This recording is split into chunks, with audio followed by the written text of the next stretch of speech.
Gustav said internally after noting what he had seen. The scientists who had been working on this case for several months had stated that there was no cure for this infection. They had only come up with a drug that could stall the mutation. According to them, the infection rewrites the DNA of a person and they began to mutate, which was what happened to the ones on the other side of this glass wall. The resistant drug was administered to them daily to stall the mutation, but the scientists knew well that the drug would not work forever. Which was why they were working day and night to create a cure. While Gustav had a theory that Miss Amy could have been infected and underwent mutation, he also knew very well just how powerful Miss Amy was. He didn't believe she would just be bested like that, so he was sure that even if she was infected, it didn't come from the time she saved the city. This is the part where it made sense that young Joe plotted against her, and somewhat found a way to infect her or something. Either way, Gustav couldn't rule out Miss Amy being infected, which was why he had been studying the infected for the past few days. I have seen all the mutations and so far there is none that stops the planet from being conducive for a person, Gustav muttered as he held his chin in contemplation. Gustav recalled the footage and noted once more that Miss Amy's face did seem a bit ashen, but unlike the ones here it wasn't all that obvious, and if she hadn't undergone complete mutation, how is it that a big effect such as the atmosphere of the Earth being unconducive happened instantly? Also, the others seemed lifeless, like they were not all there, but Miss Amy's personality was very much okay. She even managed to put that footage together before leaving.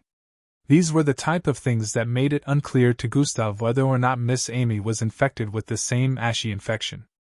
There were over 1,000 infected people who were being kept in this underwater research facility, and Gustav had inspected all of them so he could piece things together. According to the scientists, the MBO had been rounding up infected people for months, and there were still so many that were assumed infected. The infection could be passed through different methods, airborne included. They had created a device that could be used to detect those who were infected, which had really helped a lot. However, the resistant drug was starting to become ineffective to the first batch of infected.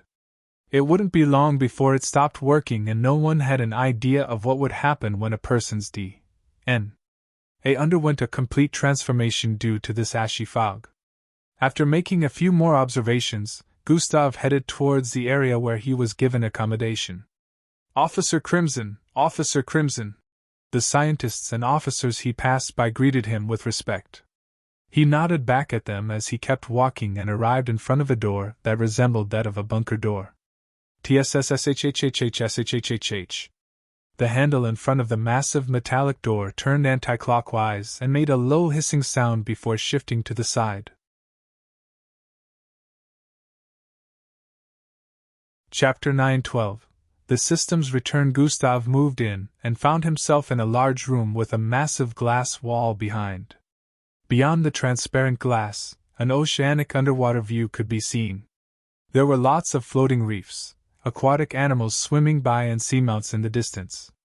It was truly a beautiful sight. Gustav moved towards the side and sat on his bed. Zing! A circular-shaped head-sized orb appeared in his line of sight in the next moment. You have something for me? Gustav voiced out as he stared at the transparent orb. The light within flickered twice as if telling Gustav it did. The body of the transparent orb transformed and began to display a footage. This footage showed a young man with slanted sharp eyes clad in a blue business suit. This was obviously young Joe, and he was in what looked like a boardroom. The footage was fast-forwarded, and in the next instant, he was in his office holding another private meeting. The footage changed and he was dressed in another business suit, but this was a different time and day. The footage kept on changing repeatedly and fast-forwarding, showing different days and different activities young Joe engaged in daily within his father's industry.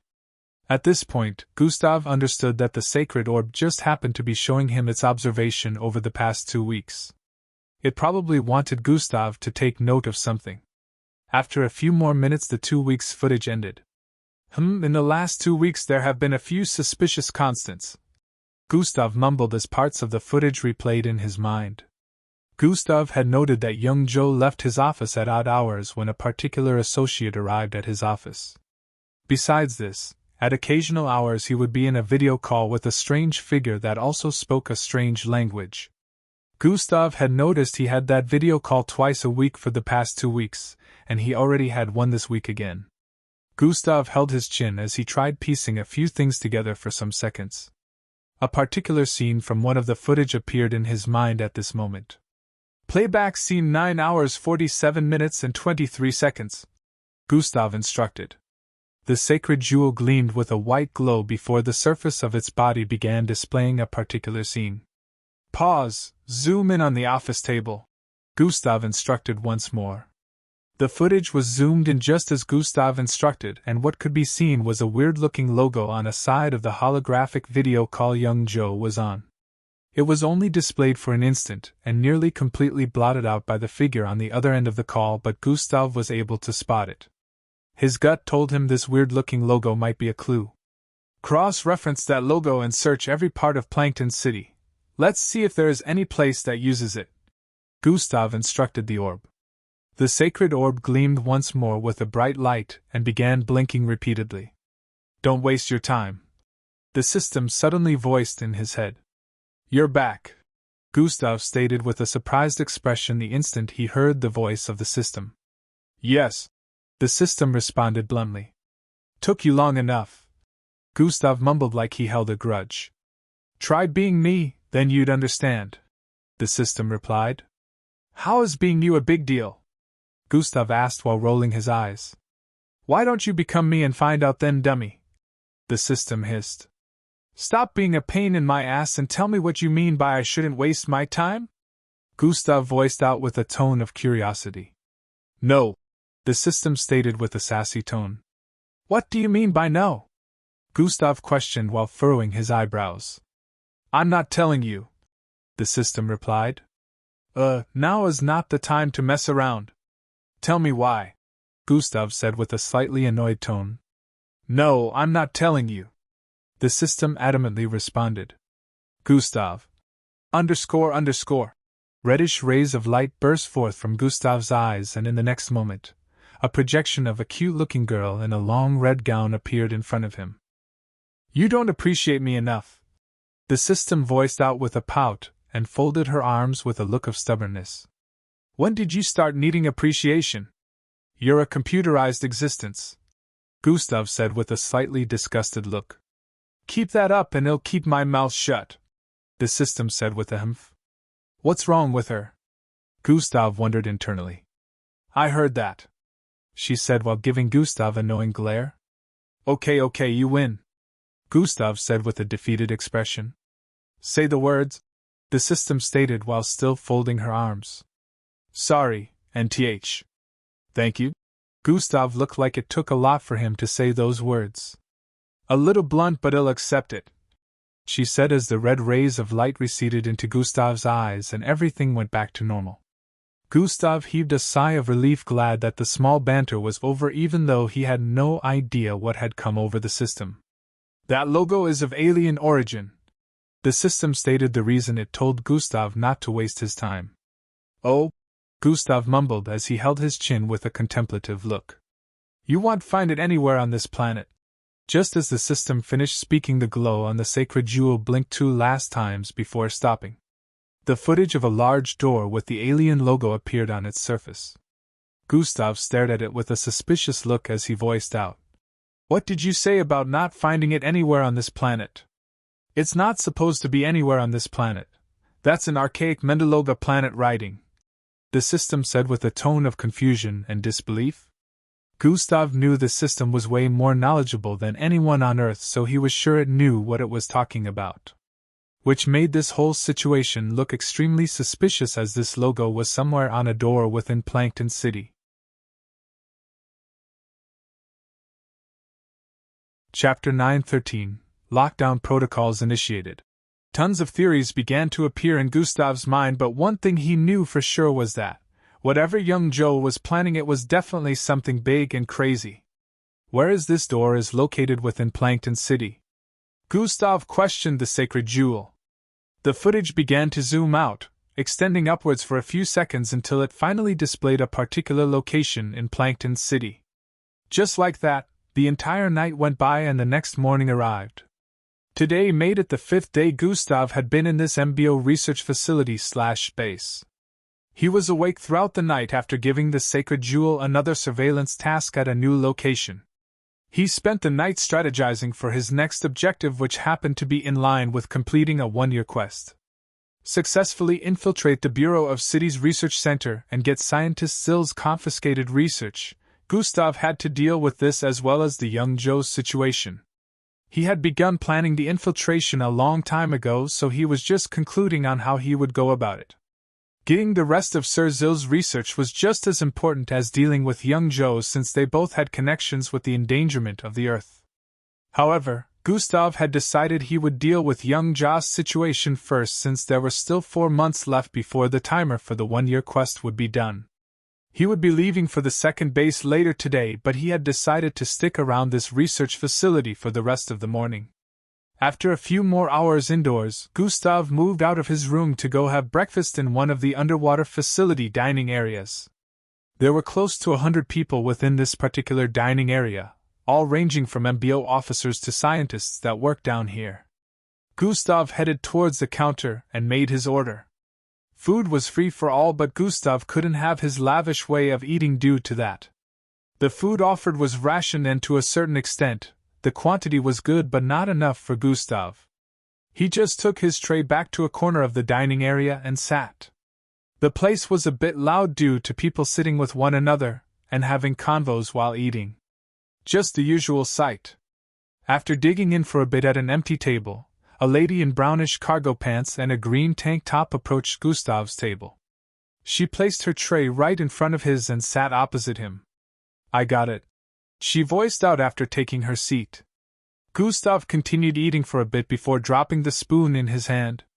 "Don't act suspicious, just pass it over," Gustav voiced out in a low tone as he reached out to grab the water beside him. "Do you know how much trouble I went through just to get a sample?" she said while passing a cylindrical-shaped finger-sized item to Gustav's tray.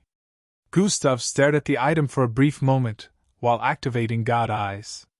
God Eyes has been activated. His eyes glowed for a bit before he subtly nodded and deactivated God Eyes.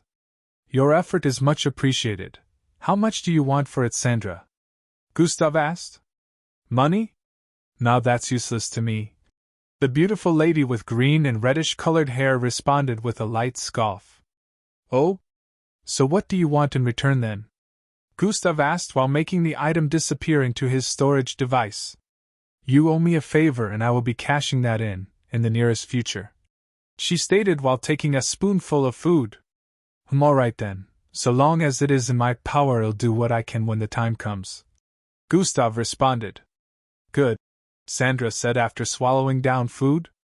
Sandra was an MBO research analyst who worked with a team of scientists trying to create a cure for the ashy infection.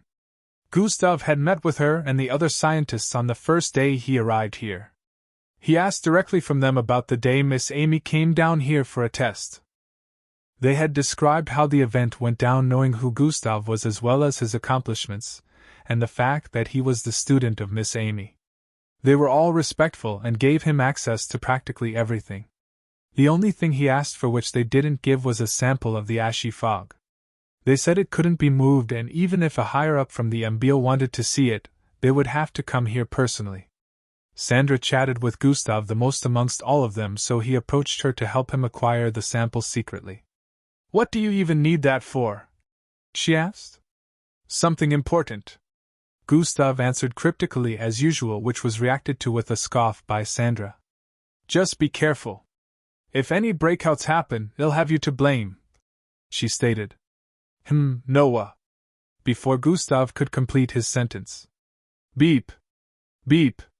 Beep. Beep. Emergency. Lockdown protocols initiated. Emergency. Lockdown protocols initiated. Emergency. Lockdown protocols initiated. Alarms began to go off crazily as the feminine voice of an AI reverberated across the underwater structure. Dash. Emergency? Dash. What's going on? Loud and concerned voices could be heard in the dining area as people jumped to their feet with troubled expressions. Gustav also stood to his feet at this point along with Sandra as they looked around. Bam! Bam! Bam! The loud sound of metallic doors slamming down could be heard. Could they have found out? Gustav asked. No, this is definitely something different, Sandra replied as she instantly understood what Gustav meant. Bam! Before anyone could leave, a metallic door slammed down at the entrance area, trapping them within. God Eyes has been activated. Gustav activated God Eyes, causing his sight to phase through the metallic doors. This part of the underwater facility was quite close to the Far East area.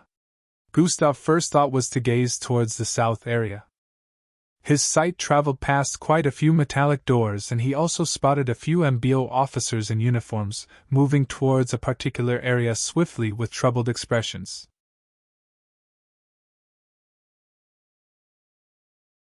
Chapter 9:14. They won't get there in time. His sight also happened to be moving towards the same area, so he sped up his zooming sight. He finally arrived at the south area, which happened to also be barricaded by a metallic door. Some people in lab coats could be seen on one end of the metallic door. They all had panic-stricken expressions as they moved away from the metallic barricade. Gustav couldn't hear what was going on from this distance, but he could see vibrations. The metallic door was being pounded upon from the other end. He wasted no time, making his sight zoom past the metallic door, and upon arriving on the other end his eyes widened a bit in surprise. That's... As he voiced out, the other MBO officers in the dining room were also receiving information on what was happening. A few infected broke through their cells? One of them voiced out loudly. Dash. What? Dash. The infected broke loose? Dash. We're all dead. Dash. The MBO is going to destroy this base if we can't get it under control. The entire dining area descended into chaos after hearing the yell from one of the MBO officers. At this point, everyone pretty much understood what was happening. The lockdown protocol was initiated due to the infected who broke out of their cells. Knowing how the infection could be passed on upon contact with the infection, the AI installed in this base shut down everywhere to prevent them from escaping the area where they were initially kept. At this point, Gustav had already retracted his sight and moved towards the metallic door that had trapped them in the dining area. Gustav! Sandra followed after him while yelling out. The MBO officers in the vicinity with their uniforms moved towards the doors as well. How do I get out there? Gustav asked Sandra. Just as she was about to respond, one of the officers arrived in front of the metallic door and voiced out. You just need to stay here. It's a safety protocol. Leave the work to us that were deployed here, he said while tapping something on his badge area. Troin, his body turned translucent, and he phased throughout the metallic door. The others around also performed the same action, which made them phase through the metallic door. I'm guessing those are exclusive to the officers deployed here? Gustav muttered as he watched them phase through. Yes, they have been well trained for situations like this, Sandra confirmed. The additional gadget on their badge was made precisely for this kind of situation where they would be able to move with ease while the entire place was still on lockdown. The others would be safe while the trained MBO officers would go on to take care of the situation without disturbance. They won't get there in time, Gustav said as he touched the door. Huh! Sandra voiced out with a look of confusion. From what Gustav saw, the infected already spread out, so the MBO officers would be hindered in multiple areas before they got to the scientists that were trapped in between two metallic shutters. He proceeded to tap his left wrist. Truyin, a blue bracelet appeared on his wrist in the next instant, and he tapped the surface a few more times. Sandra was still at loss as to what Gustav was up to, but before she could ask again, Zing, Gustav disappeared amid a flash of blue light. Was that a dimensional bracelet? She muttered with a slightly surprised look. Zing, Gustav reappeared in his room and quickly moved towards the door. He had initially marked this particular location as a checkpoint. Luckily, his room happened to be situated in the south area, so he would only need to pass through one metallic door to arrive at the other end of the metallic shutter where the scientists were being cooped up. Bang! Gustav noticed that his room door had been locked by the AI as well, not letting him have any access to it currently. Bang! Bang! Bang!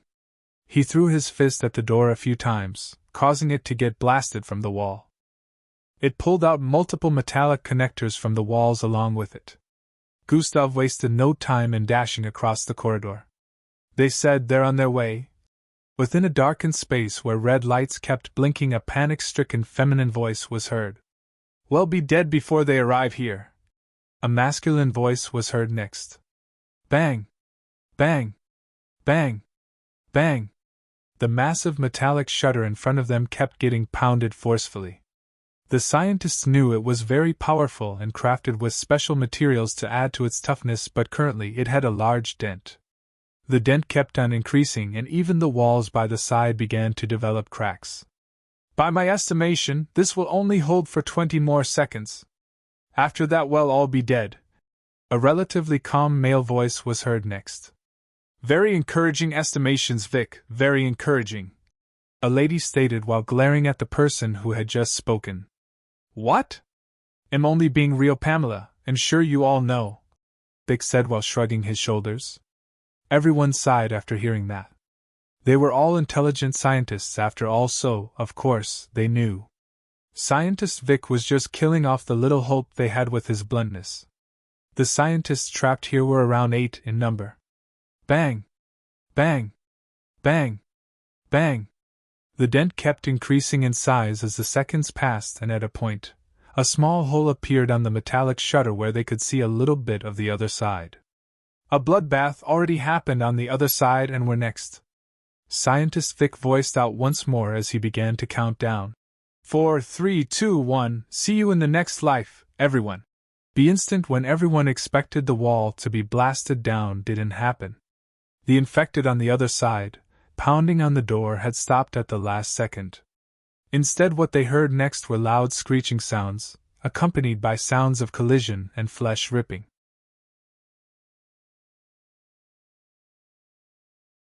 Chapter 9:15. Erasing the infected on the other side, pounding on the door, had stopped at the last second. Instead, what they heard next were loud screeching sounds, accompanied by sounds of collision and flesh ripping. What is going on? Everyone had the same thoughts running through their minds. On the other end of the door, a figure could be seen zooming across the place and slamming the ashy-skinned humans into the walls. On the floor, several mangled corpses could be seen scattered around.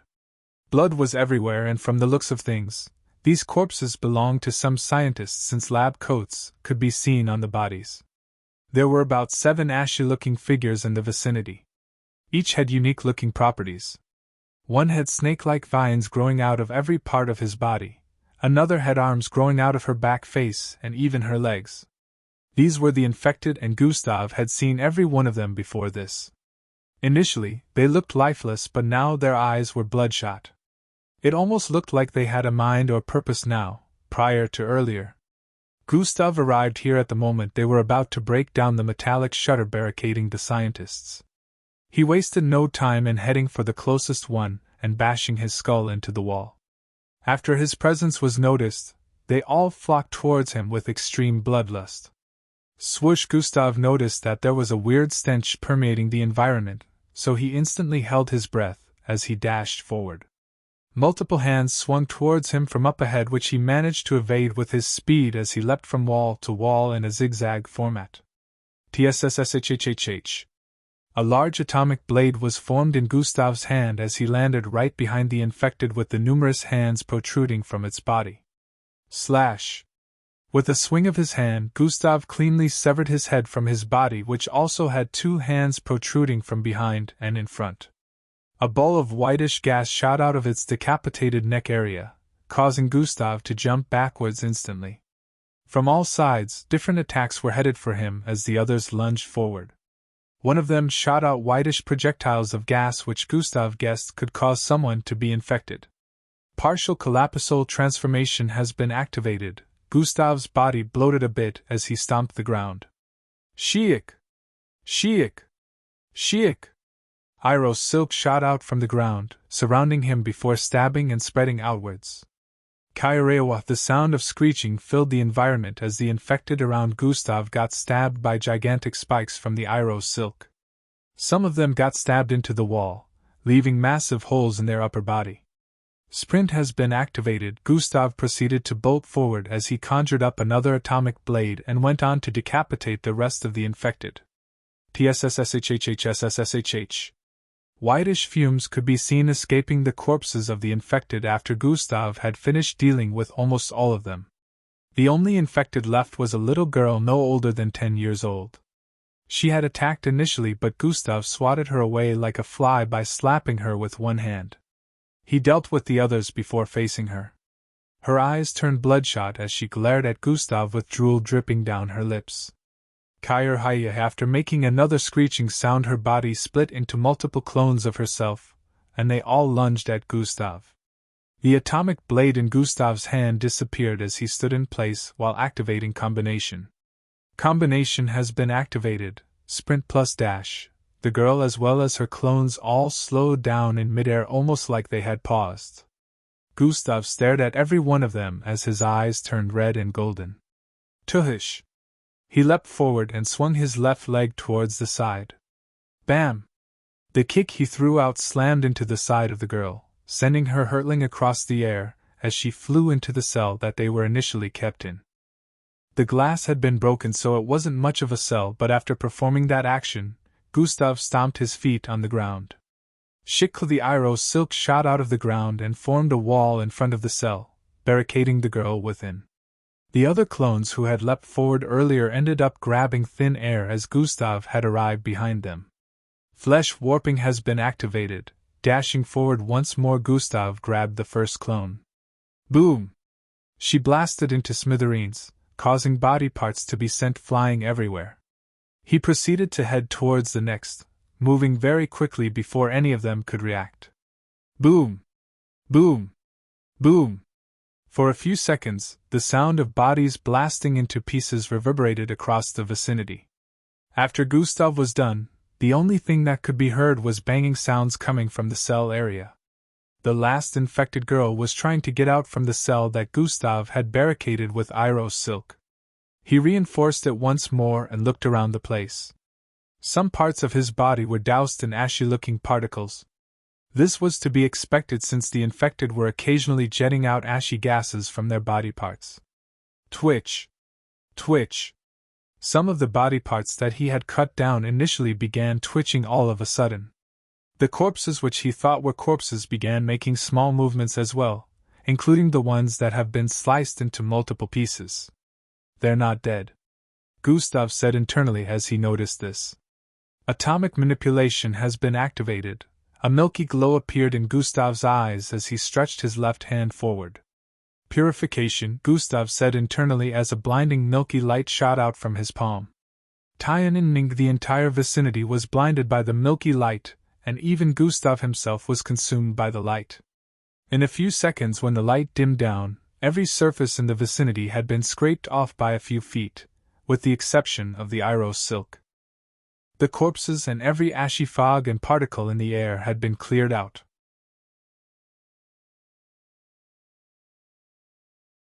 Chapter 9:16. Bringing the situation under control. Gustav stood in place with a naked figure as he looked around. There was no trace of the infected around here. They had all been disintegrated into nothingness. Host internal structure has been cleared of all alien toxins. Gustav tapped on his storage device and took a pair of clothing out of there. He proceeded to wear clothes as quickly as possible. Within the area where the scientists were trapped, they all had looks of contemplation mixed with confusion as they stared at each other. It ended? One of them voiced out. They could no longer hear sounds of battle coming from the other side. If a team arrived here, then for sure they must have wiped out the infected, but there is a risk of them getting infected. Scientist Vic voiced out. Nice way to bring down our hopes again, Vic. Scientist Pamela stated while glaring at him. There's. Just as he wanted to speak again, a loud bang was heard on the metallic shutter. Everyone's face lit up with panic-stricken expressions as the door was sent blasting forward after the loud bang. Luckily, they had all stayed a good distance away from the shutter, so no one was hurt by it getting blasted away. Are you guys okay? A loud masculine voice was heard next from the entry point. Officer Crimson? They voiced out with shocked expressions as they recognized the figure standing in front of them. Everyone here knew Gustav as he had come to the cell area for the infected so many times in the last 4 days. He also asked lots of questions about them, and they had been informed that he was the legendary Demon Queen student. We're fine, thanks to you," one of the scientists said after a brief silence. Gustav nodded as he walked forward. "Are you okay?" There was quite a number of them there. Scientist Vic asked. "I'm fine," Gustav responded as he turned around and stomped on the ground. Trick claw! The Iroh silk phased out of the ground and sprang forward in multiples, forming a wall behind. The Iroh silk wall now replaced the destroyed shutter. "Let's get out of here," Gustav voiced out after forming the wall. "There's another shutter behind us. Are you going to destroy that as well?" one of the scientists asked. "No." Gustav's response made them look confused again. He began tapping on his left wrist. "Is that a dimensional bracelet?" Scientist Vic voiced out as he moved closer to Gustav. Gustav didn't respond, but he could tell that he was correct. He already knew what Gustav was planning. "It won't work with this many of us unless you go back and forth multiple times, which would deplete the energy before you get every one of us out of here," Scientist Vic analyzed. "Way to dampen the mood again, Vic, way to go," Scientist Pamela said while throwing him another intense glare. "I'm just stating facts, even Officer Crims." Before he could complete his sentence, Gustav interrupted. "Hold hands, everyone," Gustav instructed. "What? Are we truly doing this?" Scientist Vic asked. "Just do as I have said or I'll leave you here," Gustav threatened. Scientist Vic quickly joined hands with the rest, and Gustav proceeded to touch the shoulder of one of them while activating the dimensional bracelet. Zing! A bright blue light engulfed all 9 of them, and in the next instant, they all disappeared. Despite their numbers, it didn't take a lot of time for them to get transported out of there due to the distance from here to the destination Gustav picked. Everyone's eyes widened as they found themselves within one of the dining areas in the next instant. "What? How?" Scientist Vic was the most surprised because he knew a lot about dimensional bracelets. Only a level 7 dimensional bracelet was capable of this, and there were only 5 of them created worldwide. He couldn't believe Gustav possessed one of the 5. Sandra saw the group that had just arrived with Gustav and ran towards them. The others in the dining area too were just as surprised. "Officer Crimson saved our lives," one of the female scientists yelled out as he hugged Sandra. There were cries of joy and chatters in the background as some of the scientists explained what happened.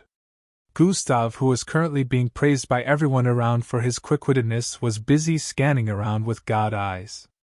There were other places where scientists were trapped, but the MBO officers had managed to save lots of them. This was mostly a research facility, so the scientists were higher in number compared to the officers. Gustav still had 2 bars left for his dimensional bracelet, so he wasted no time in disappearing once more to help out the others that had not been attended to yet. Around noon, the whole situation had been brought under control and the AI deactivated the lockdown protocol, giving everyone access to free movement once more.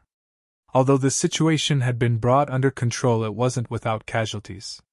Lots of the infected that couldn't be contained were killed, but they didn't go down without infecting some MBO officers. Some MBO officers, seeing what the infected turned out to become, started killing their infected colleagues. The situation turned a lot messy before it was calmed down. Some of the MBO officers had now replaced the dead infected behind cells. Around 18 scientists were massacred by the infected, but close to 200 were saved. No one had expected this to suddenly happen, so the atmosphere was a mixture of tense and joyous. The MBO had sent a higher-up to visit this research center to gather reports so they would understand what had caused this. Amongst the MBO officers being praised, Gustav was praised the most. He still managed to save a few more groups of trapped scientists, all by himself.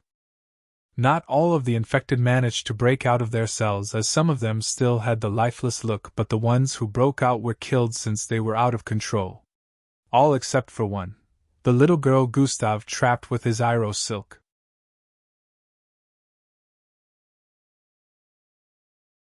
Chapter 9:17. In isolation, not all the infected managed to break out of their cells, as some of them still had the lifeless look, but all others that broke out were killed since they were out of control. All except for one, the little girl Gustav trapped with his Iro silk. The scientists were glad that there was at least one of them alive that they could use as a source of research. They needed to find out the reason why these infected suddenly developed not just consciousness but also immense strength from. The glasses of their cells were well reinforced, and even Gustav would have a very difficult time trying to destroy it, so it was no doubt that they gained high physical strength and power. The cells could keep an echo rank mixed blood like Gustav and even a kilo ranked within, but Gustav would be able to escape due to the help of atomic disintegration. The ashy fog which their bodies kept emitting had corroded the cells, which made it easier for them to break out with physical force according to the footage. The girl Gustav left alive was currently under heavy sedation, and the scientists were working to discover what had switched in the infected to make them turn into that. Initially lifeless to bloodthirsty. It still felt like they went from being unconscious to insanity. Gustav was supposed to be leaving at this time, but the MBO had prevented anyone from leaving. They wanted to conduct multiple examinations on everyone present at the time of the incident to be sure no one else was infected. Gustav was currently still undergoing some examinations. He realized his trip might have to be postponed till the next day. So far, every examination had diagnosed him as uninfected, which was surprising to the examiners as they had watched the footage of Gustav saving multiple scientists. The one where he saved the first group was especially dumbfounding to them since he was directly exposed to the ashy gases. How he was still cleared of infection was shocking to them. They began wondering if he was immune, as some MBO officers who didn't even get as exposed as he did were currently infected. This was all due to the toxin immunity ability, which was currently at maximum level. The ashy gases were considered toxins, so they were all purified despite invading Gustav's body. It was impossible for such things to affect Gustav anymore, which was a luck that other more MBO officers powerful didn't share. However, Gustav was still kept in isolation with the others for now. The examination being performed on the infected girl Gustav trapped earlier was to find out what had happened with them, but Gustav pretty much already knew why this incident occurred. He recalled yesterday when he visited the area where the infected were kept. Gustav was able to see with God eyes that the resistant medication they kept administering to them barely had any effect anymore. He could tell mutation would resume soon, but had no idea when that would be. Gustav had not expected that it would lose all effectiveness this fast, and cause the mutations to continue. This was obviously what must have caused the incident, as every infected that broke out of their cells were the first batch of people brought here. The ones still in their cells with lifeless looks had come in later than the ones who caused all the ruckus. Although Gustav pretty much had it figured out, he was still suspicious. He felt the whole resistant drug was supposed to last longer than this. Yeah, I scanned them earlier. It seemed like their mutation was sped up. The system voiced in his mind. What could have caused it? Gustav asked internally. We can't rule out the possibility of it being man-made. The system responded. I have a theory, but I need to investigate. Gustav knew he was probably right with what he was thinking, but he had to confirm. If he was right, this might actually be a good thing, even though it had left many dead and infected. Officer Crimson, how are you feeling? A scientist in containment suits voiced out as he approached Gustav. He was accompanied by two others as they began examining Gustav, who was sitting on a bed within this large isolated space. There were fabric divides by the sides which were a bit transparent, displaying multiple beds on the other ends where other MBO officers were kept as well. This was a normal routine check, and Gustav found it a bit annoying, but he just played along. Can we get another sample of your blood? One of the scientists asked again. Why? Not conducted enough examinations yet? Gustav asked while squinting his eyes. Our apologies, Officer Crimson, it's just protocol. One of them voiced out, and moved towards Gustav with a syringe. That won't work, Gustav said while grabbing the syringe from him and stabbing it onto his skin. It instantly broke into two halves, causing them to slightly open their mouths, as they didn't know he had such thick skin. Looks like we'll have to make use of the revector equipment. The scientist who had been questioning Gustav since voiced out. No need for that, Gustav said while his fingernails grew longer. He pierced one of his fingernails into his bicep area and grabbed another syringe from the grasp of the other scientist. Stabbing it in, he drew blood and handed it over to them. Thank you for your cooperation, Officer Crimson. We'll be back later. The scientist voiced out in appreciation and turned to leave. When am I gonna be free to leave here? Gustav asked. The scientists paused their movement and turned around to answer Gustav.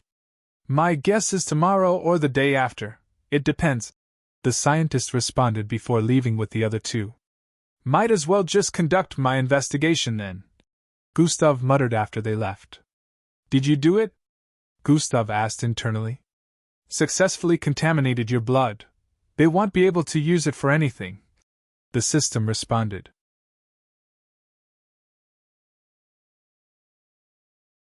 Chapter 9:18. The culprit is good, Gustav said internally with a sigh of relief. Gustav already knew why they came to draw his blood amongst many others that were here. He could tell that they had already seen footage of where he dealt with the infected, and they already suspected he was immune. The problem was that they still wouldn't be able to create a cure from his blood because toxin immunity was a system-based ability. If it was a bloodline-based ability, his blood would most likely have an effect and might be of help. Gustav had asked the system to contaminate his bloodline since they would be conducting examinations on it. Since it would be suspicious if Gustav forcefully refused them, this was the best course of action to prevent them from figuring out secrets from his blood or using it for any other purposes. God Eyes has been activated. Gustav's eyes zoomed across the massive isolation space. There were around 30 people here, and there were other isolation spaces too besides this. Several MBO officers stood guard outside, and Gustav could also see that there were cameras placed at different spots. This place was on complete surveillance. Gustav lay on his bed and pulled the sheets to cover his entire body. He activated his storage device and pulled out some pillows from there. Under the sheets, he made some arrangements and began tapping his dimensional bracelet. In a few seconds, Sing! A small flash of blue light barely visible appeared in Gustav's area. However, it was only for an instant, and even after Gustav had disappeared, the bed still looked like someone was underneath the sheets. Gustav reappeared in the room he was given upon his arrival here. I probably only have around 2 hours. It's more than enough time, Gustav muttered as his body began transforming.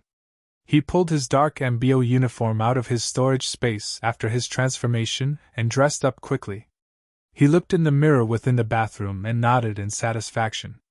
The face staring back at him was a mid-20s albino guy with white hair. Gustav proceeded to move out of the room after confirming that there was no one moving in the corridor at this moment. The surveillance room should be around the east area, Gustav calculated, and began making his way there. Even after passing several officers, he was not stopped by any of them. Most of them were in black MBO uniforms like him, which signified they had the same ranks in the MBO. After a few minutes, Gustav arrived in front of the surveillance room and went in. The MBO officers at this particular post questioned Gustav on his business here, and he gave them a story related to how one of the higher-ups had sent him here to check on a particular timestamp within a particular area. Gustav, being a great actor, managed to convince them, and they went on to give him access to one of the holographic computers displaying footage of places within the research facility. Gustav wasted no time and checked a particular timestamp within the area where the infected were kept. Minutes later, Gustav zoomed in on a particular figure captured on the holographic monitor. It looked like nothing out of the ordinary going on in this footage, but Gustav seemed to have figured something out already. So it was him, Gustav said as he stared at the chocolate-skinned scientist in the footage. It could be seen he happened to be in charge of administering the resistant drugs for the first batch of infected yesterday. Gustav had suspected there was some foreplay involved somewhere in all this, but the MBO had no idea, since it was a given that something like this would happen one day. If Gustav didn't have God eyes, he wouldn't know that it's not supposed to happen this soon. Of course, he didn't have any intention of informing anyone yet, since he had no proof. So Scientist Vic is another one of young Joss' pawns? Gustav knew Scientist Vic to be rather cool, although a bit uptight like him. He was a total mood killer most times, like a depressed youth, but he was also nice from what Gustav noticed in the last 5 days he was here. If he didn't ask Sandra for help with the sample, he would have asked Vic. Now he realized he would have made a grave mistake if Sandra wasn't in the picture. Vic would have definitely ratted him out since he was a pawn of young Joe. Gustav's eyes squinted as he stood to his feet and left the surveillance room. Walking quickly, he moved towards a part of the underwater structure and activated God Eyes. There. After scanning the area, he spotted his target and began walking towards the entrance of one of the isolation rooms. He had to wear a containment suit before he was let in. Gustav wasted no time in moving towards the left side of the isolation room. A chocolate-skinned man with a handsome face but rather uninterested expression lay on the bed Gustav just arrived in front of. He looked like he was lost in his thoughts as he lay there while staring at the ceiling. "You and I have things to discuss." A voice pulled him out of his reverie. He raised his head to stare at this unknown officer in containment uniform with a look of confusion. "Huh!" he exclaimed, but Gustav didn't give him any explanation. Instead, Gustav reached out and grabbed him. "What are you do?" Before Scientist Vic could complete his sentence, zing, a flash of blue light engulfed them, and they disappeared in the next instant. Bang! The doors to the isolation room were speedily pushed open and multiple MBO officers charged in a minute after Gustav and the scientist disappeared. They seemed to have caught wind of the situation, but it was too late. Gustav was long gone with Scientist Vic. They reappeared in an unknown mountain region at a cliff of 7,000 feet tall mountains. Gustav's right hands were locked around Scientist Vic's throat as he held him right over the edge of the cliff.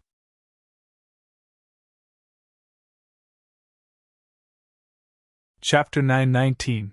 You should have just let me die. As they reappeared in an unknown mountain region at the cliff of a 7,000 feet mountain. Gustav's right hands were locked around Scientist Vic's collar area as he held him right over the edge of the cliff. "What are you doing? Let me go!" Scientist Vic yelled out as he tried to free himself from Gustav's grasp. Gustav's gaze remained cold as he stood unflinching and even moved a few inches forward. "I will ask some questions and you will tell me the answers to them, or the bottom of this cliff will be your grave," Gustav stated. "Who are you?" Vic asked with a tone of confoundment. "Did you forget the part where I said I asked the questions?"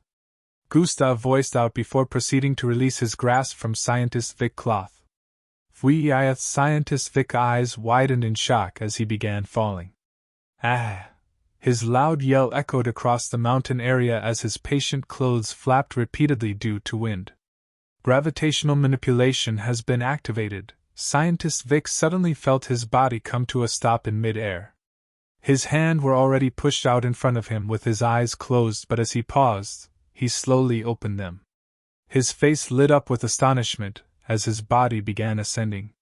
His body arrived back in front of the cliff, and he could see Gustav's right hand outstretched, which meant he was obviously responsible for this.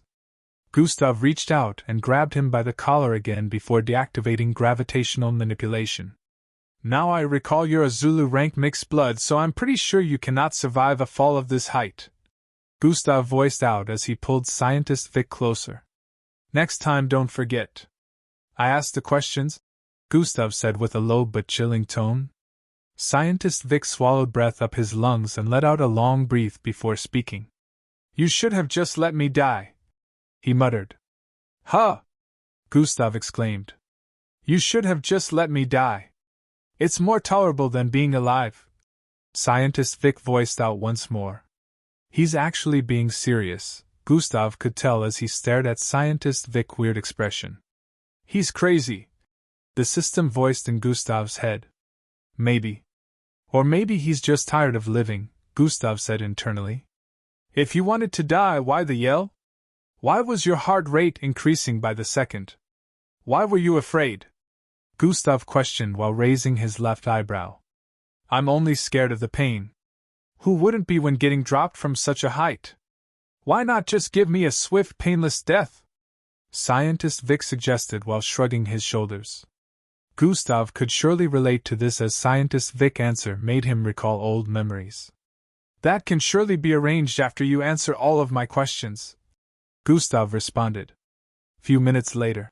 I don't know what you're talking about, Scientist Vic said while folding his arms. Oh, I'm sure you do, Gustav responded. No, I do not, Scientist Vic kept denying. You and I both know that you do so unless you wish to die the most painful and gruesome death you could ever imagine. Tell me now, Gustav threatened as his eyes turned blood red.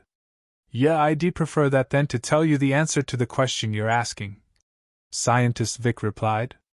So you do know then. Is it worth it? Gustav stated before turning around and slamming Scientist Vic onto the side of the mountain. Bang! A small tremor could be felt after the collision, and cracks appeared on that side of the mountain as Scientist Vic bled from his mouth. Is it worth the pain and suffering I'm about to inflict on you? Is young Joe worth it? Gustav asked while pulling Scientist Vic's face closer to his. Yes and no, Scientist Vic answered. You see, I stand to lose a lot from telling you the reason I sabotaged the medication for the infected, but of course that bastard isn't worth it. Scientist Vic said the first part with a slightly emotional tone, while the second was laced with loathing. Gustav noted Scientist Vic's expressions as he refused to tell him anything. You hate him, don't you? Gustav asked. How did you? Scientist Vic had a look of surprise on his face as he questioned. Am not very discreet at hiding my distaste when I mention him, I guess. Scientist Vic answered the question by himself. If you hate him so much, why don't you just tell me what I need to know? I plan on killing him, Gustav revealed. Because he has a hold over me, and telling you will jeopardize everything. I don't care about my death, but I don't want the people I care about to suffer the same fate. The more Scientist Vic spoke, the more Gustav came to understand the situation. Young Joe was a cruel and manipulative mastermind after all. There was no way everyone that worked with him had free will to back out. This also made Gustav recall Endrick's situation back then in camp. At this point, Gustav could tell that Scientist Vic couldn't outright spill information, as it would be detrimental to whatever or whoever Scientist Vic was trying to protect. Do you wish to tell me, though? Gustav asked. If you're gonna kill that bastard, then yes, but I can't, Scientist Vic responded while shaking his head. Then you don't have to say anything, Gustav stated. Huh! Scientist Vic had a look of confusion on his face after hearing that. Mental manipulation has been activated. Just follow my instructions, Gustav voiced out while placing his hand on Scientist Vic's head.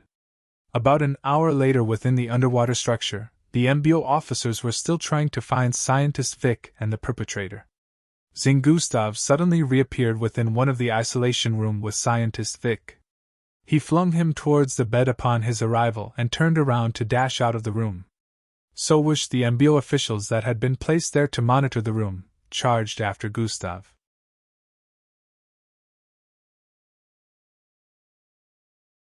Chapter 920. Failed ploy. They had not expected him to return with the scientist, as most of them thought it was a case of abduction, so this scenario took them by surprise. While they chased after Gustav, lockdown protocols were initiated once more. However, before they could surround Gustav from all areas, he made use of the dimensional bracelet and disappeared once more. Damn it, we lost him! One of them voiced out after witnessing Gustav disappear in a flash of blue light. Why was the dimensional disruptor inactive? Another one of them asked with a tone of annoyance. Gustav, who was the culprit, was still being searched for all around. Meanwhile, he had reappeared back in his room. He proceeded to take off his containment suit as well as his MBO uniform before putting on his patient uniform. He transformed back into his usual look. There's still time, Gustav said internally after checking the time. Luckily, he didn't spend too much time outside the facility. He proceeded to activate the dimensional bracelet once more. Zing! Gustav reappeared underneath his sheets within the isolation room in the next instant. He heaved out a sigh of relief after scanning the entire area and noticing that nothing was out of place. The MBO officers here were looking for a person that didn't exist, since Gustav had taken on the appearance of another person. Since Scientist Vic's isolation room was on the other side, Gustav didn't have any issues. The front of this isolation room was still guarded with the same number of MBO officers that were initially here. The door was pushed open some time later, and the same scientists that took Gustav's blood earlier walked in. Here we go again. Gustav sighed internally as he sat up. The next day arrived and Gustav could be seen leaving the isolation room in his MBO uniform. He was being escorted by a few MBO officers as he walked past the door. The others that were still being kept here internally had dissatisfied thoughts, but they couldn't say anything since Gustav was obviously favored by the MBO. The scientists say they still don't understand how you're unaffected, but we couldn't leave our brightest recruit here.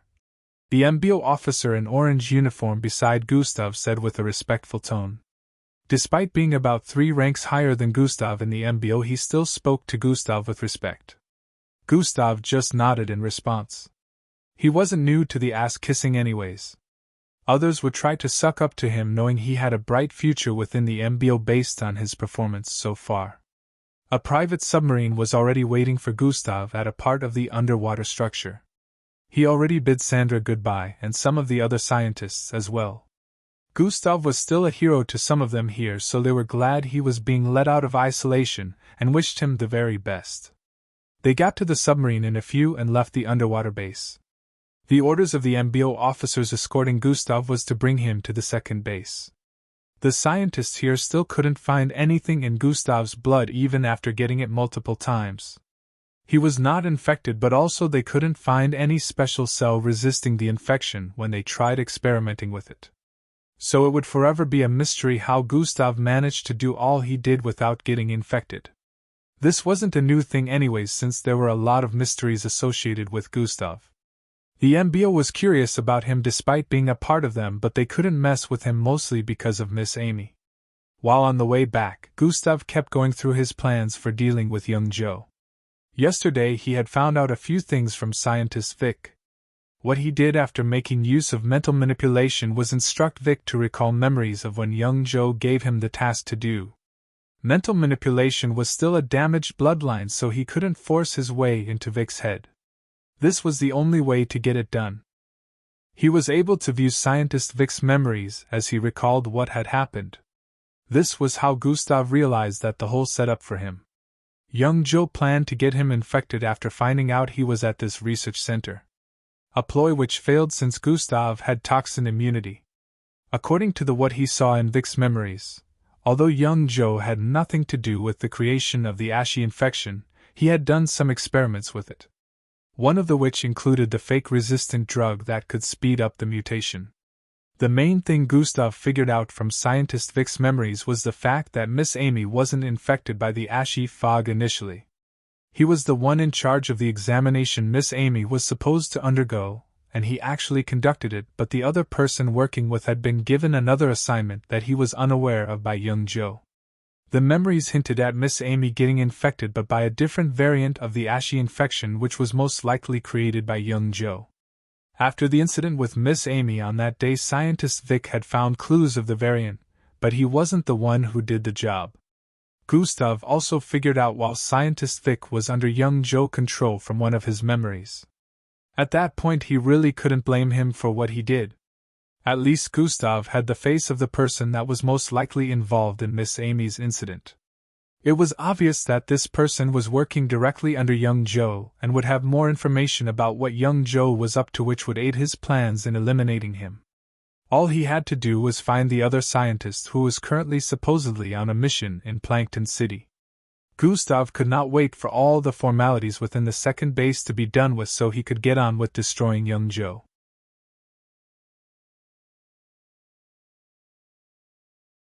Chapter 921. The MBO ranks. As Gustav could not wait for all the formalities within the second base to be done with so he could get on with destroying young Joe. Hours later they had arrived at the second base.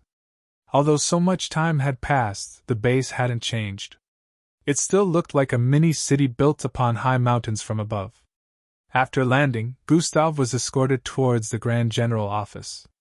Although he wasn't around currently, the second-in-command in charge of the base during his absence welcomed Gustav. He apologized about the Gustav getting held up by the mishap in the research center, and they spoke about the occurrence at the research center as well. The second in command wanted to hear Gustav's view on the whole situation since he was there personally. Although Gustav said some things, he refrained from revealing anything about young Joe. Gustav already decided he was going to handle this whole thing by himself from start to finish, especially because he didn't know who to trust. He couldn't have young Joe figuring out that he was onto him. A ceremony was going to be held the next day to decorate some officers who had successfully completed important missions.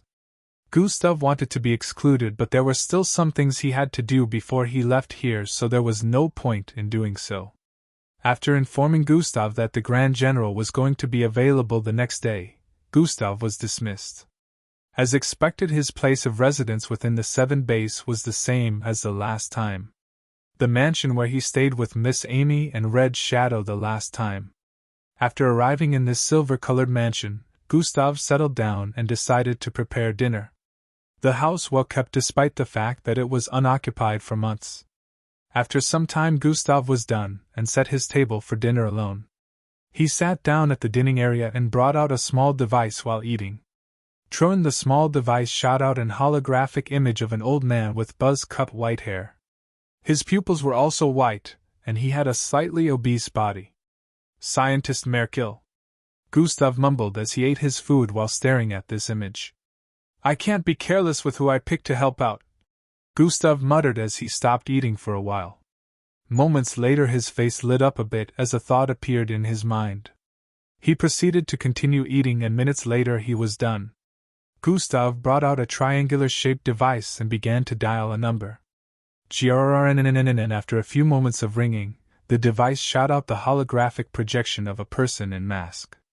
Red Shadow, Gustav voiced out. Hey kid, you're out of the prison? Red Shadow voiced out from the other end. It's a camp, Gustav corrected. Camp, prison, all the same, Red Shadow stated with a light chuckle. Gustav laughed a little before donning a serious look again. It's about her, isn't it? Red Shadow said with a sigh. Yes and no, Gustav answered cryptically before pausing for a bit. I do need your help though, he added. All right kid, I know you're already concocting something in that hard head of yours. Spill, Red Shadow voiced with a cool tone. Some minutes later Red Shadow could be seen nodding in understanding. So you just need information on this scientist Merkill and his current whereabouts?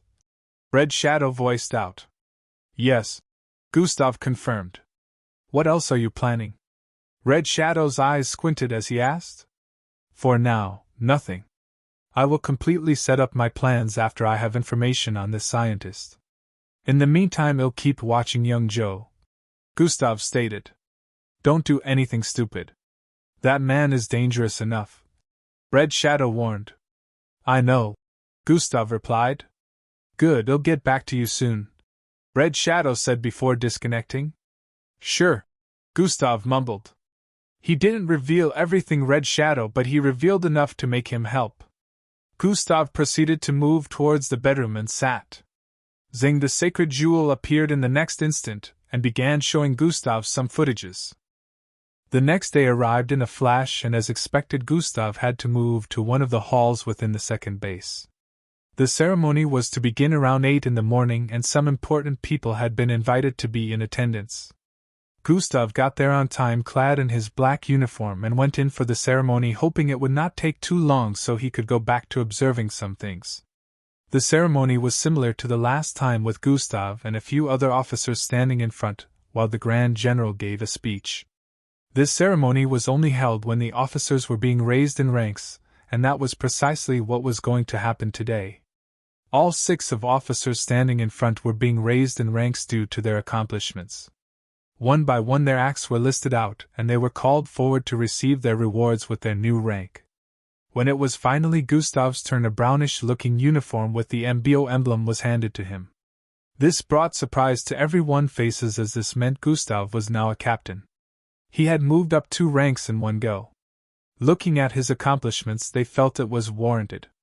A new recruit who had just completed a 7-star mission. Meanwhile, there were many other officers who had not even completed a 5-star mission. While it was befitting, His rise was still felt so fast it made everyone felt intimidated. He never failed a mission, and he still had other accomplishments to his name besides official missions. The ranks for the MBO began from Private Tissel, Lance Gant, Lieutenant Mill, Captain, Major Gradier, Commander, General, Grand Commander. Every rank had 3 grades that needed to be surpassed one after the other before one could be promoted to the next rank.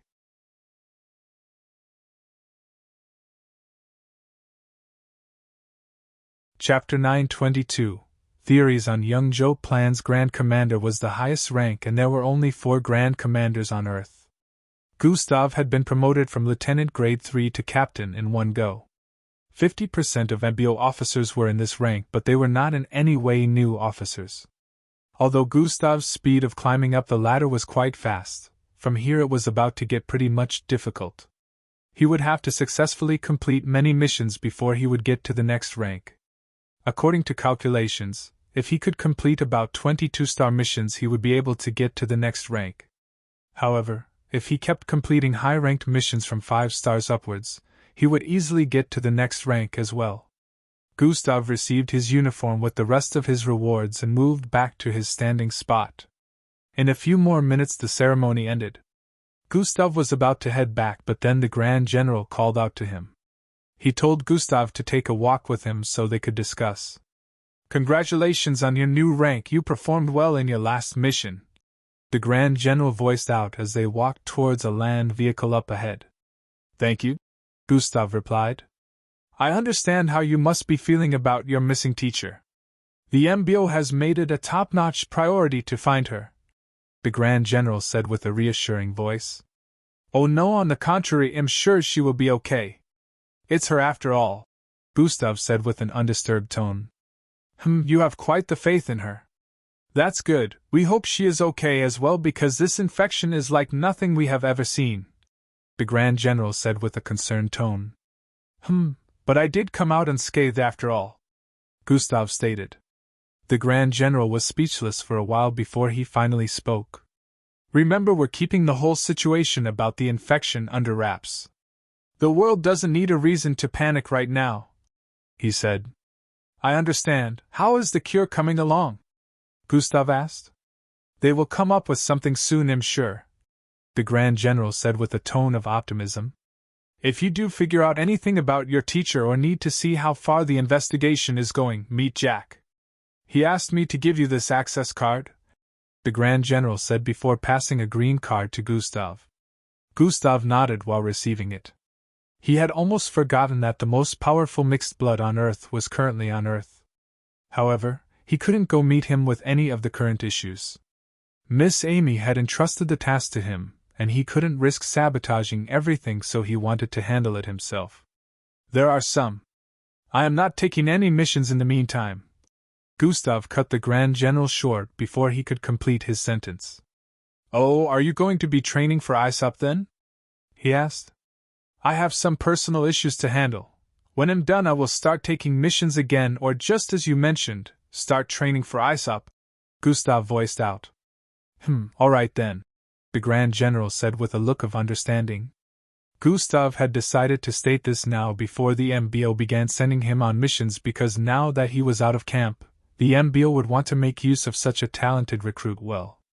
Hours later Gustav sat in his room checking out the footage playback the Sacred Jewel was showing to him. "Good job so far.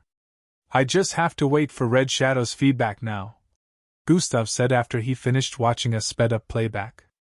"But keep watching that location," Gustav instructed the Sacred Jewel. It disappeared back into his storage device after that. "What do you think about this?" Gustav asked internally.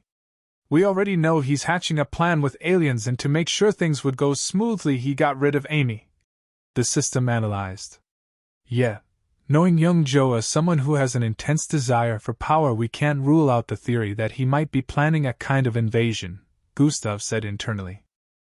"I understand your point of view, but there are so many loopholes with this theory. The Earth is labeled amongst the most powerful in the universe. Outside entry without permission is impossible no matter how powerful the aliens might be.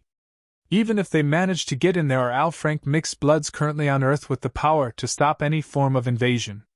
It doesn't seem feasible in the slightest. The system voiced out lengthily. Yeah, this is all factual, but I think you're forgetting one thing. Young Joe isn't stupid. He must have thought of everything you mentioned and maybe found a loophole so his plans go smoothly, Gustav responded. He might find a way to let the aliens help him in taking power from the government, or something.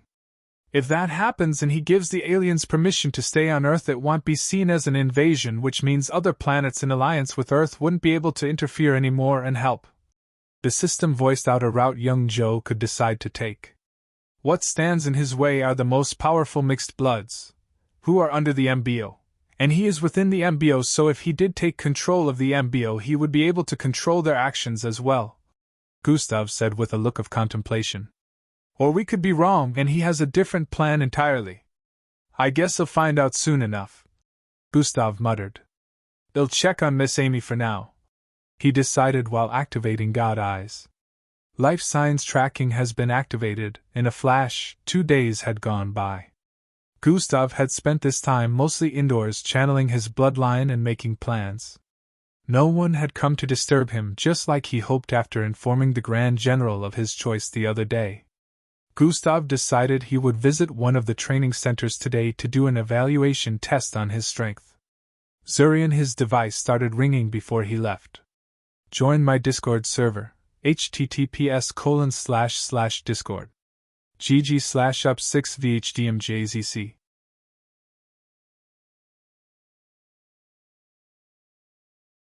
Chapter 923. Back to Plankton City. Gustav decided he would visit one of the training centers today to do an evaluation test on his strength. Serene, his device started ringing before he could leave the apartment. Gustav brought it out of his storage space and proceeded to pick up the call. Red Shadow, he voiced out as soon as the holographic video appeared. I got your guy, Red Shadow voiced out. Where is he? Gustav asked. He is currently in Plankton City, Red Shadow stated. I knew it, Gustav said internally. He already suspected scientist Merkel was there. Where in Plankton City? Gustav questioned with a look of curiosity.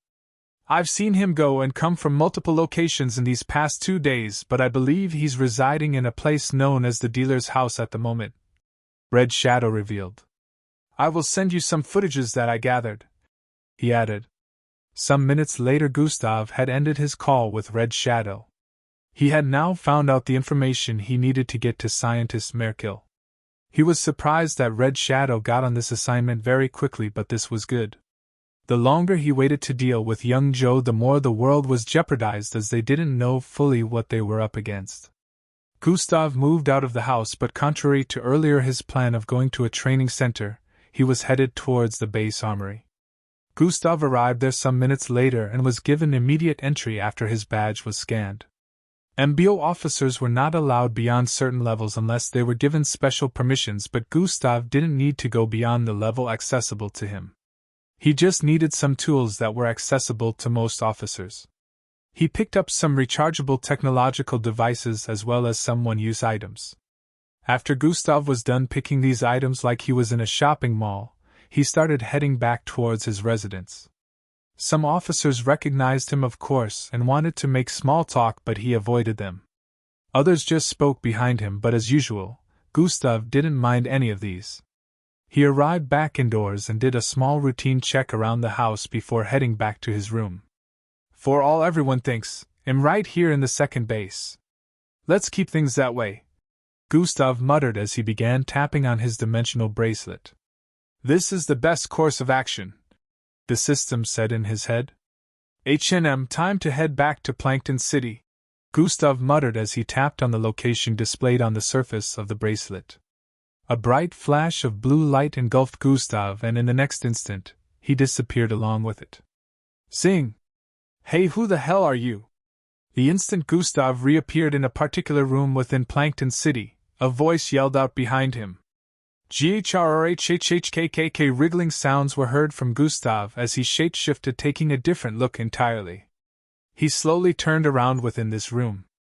I must have come to the wrong place, he voiced out with a raspy tone as he stared at the person who yelled earlier. It was a teenage girl with white hair and dim eyes. She was barely clothed. Her boobs were threatening to spill from her bra and her shorts were almost like panties, but she didn't seem shy at all. "Ya punk, get out!" she voiced out with a merciless tone. Sure, I'm leaving now," Gustav said and coughed a little after feasting his eyes on her body unintentionally. Gustav turned around and walked towards the door. "Yeah, this is locked," he said after trying to slide it to the side. She made a loud sighing sound before moving toward the door to help Gustav in opening it.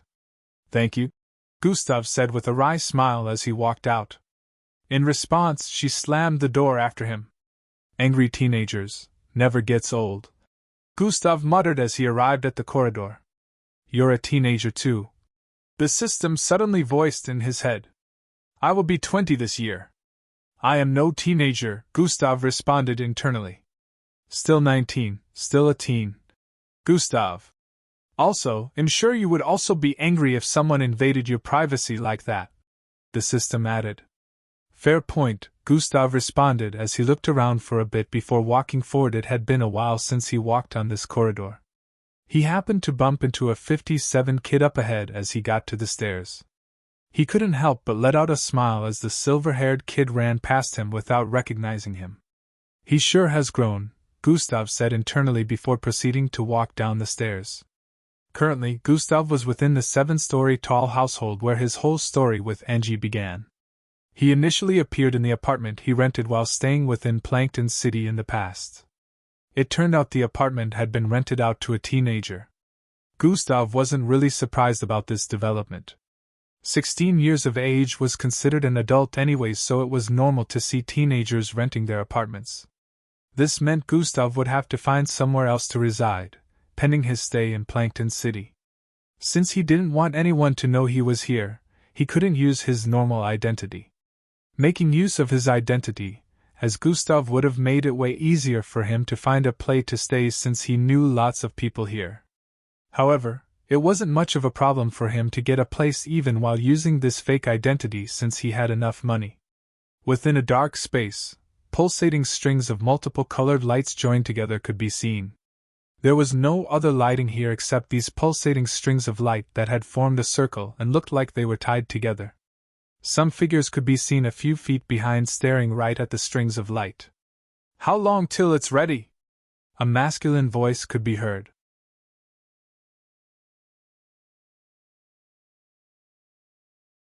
Chapter 924, Meeting Scientist Merkel. "Give or take, he'll say a week." The man in a white lab coat standing right beside who had just spoken, responded. "You have 3 days," the man in blue stated. "Sir Young, it is impossible for it to be ready in 3 days. If we try to rush it, it might not work as intended," the scientist said with a serious tone. 2 days. Fail to complete it within 2 days and someone else will complete it in your stead," young Joe stated with a cold tone. "Only other difference is you probably won't be here to see it," he added before walking away from the area. The others in the vicinity, clad in lab coats, as well, bowed slightly in respect as young Joe left the vicinity.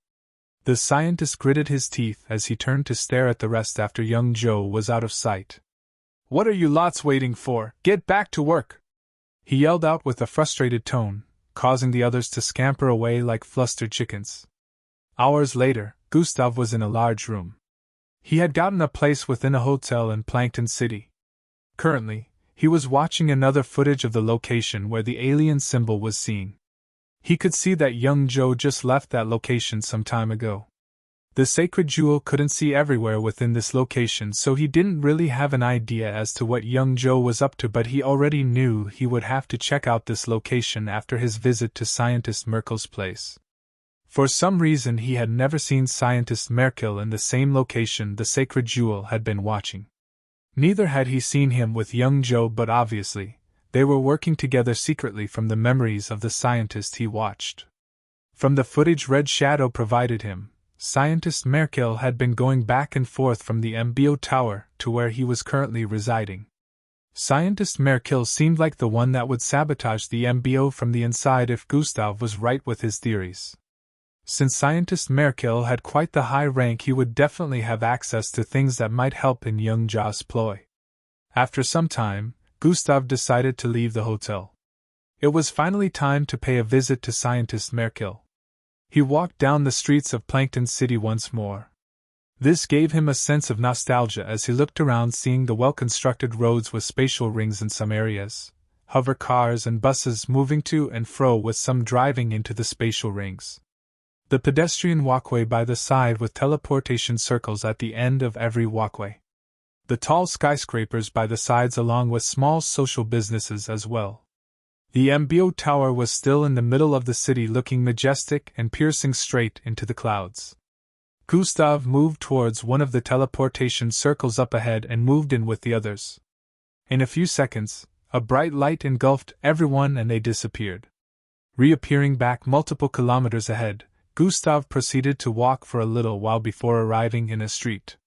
He turned to stare at a particular green 40-story building up ahead. It looked quite luxurious, with a statue that looked like the head of a dog in front. At the top, a glowing sign that read the dealer's place could be seen. Gustav already recognized this from the footage Red Shadow showed him. Not just anyone was allowed into this street, as guards stood by the entrance asking for ID. He tried to get in, but they stopped him. "We need ID, sir," one of the guards voiced out once more. Gustav whipped out an MBO badge, causing the guard's eyes to pop out for a bit before he quickly gave access. "My apologies, sir, He tried apologizing, but Gustav was already almost out of sight. He had arrived in front of the house already.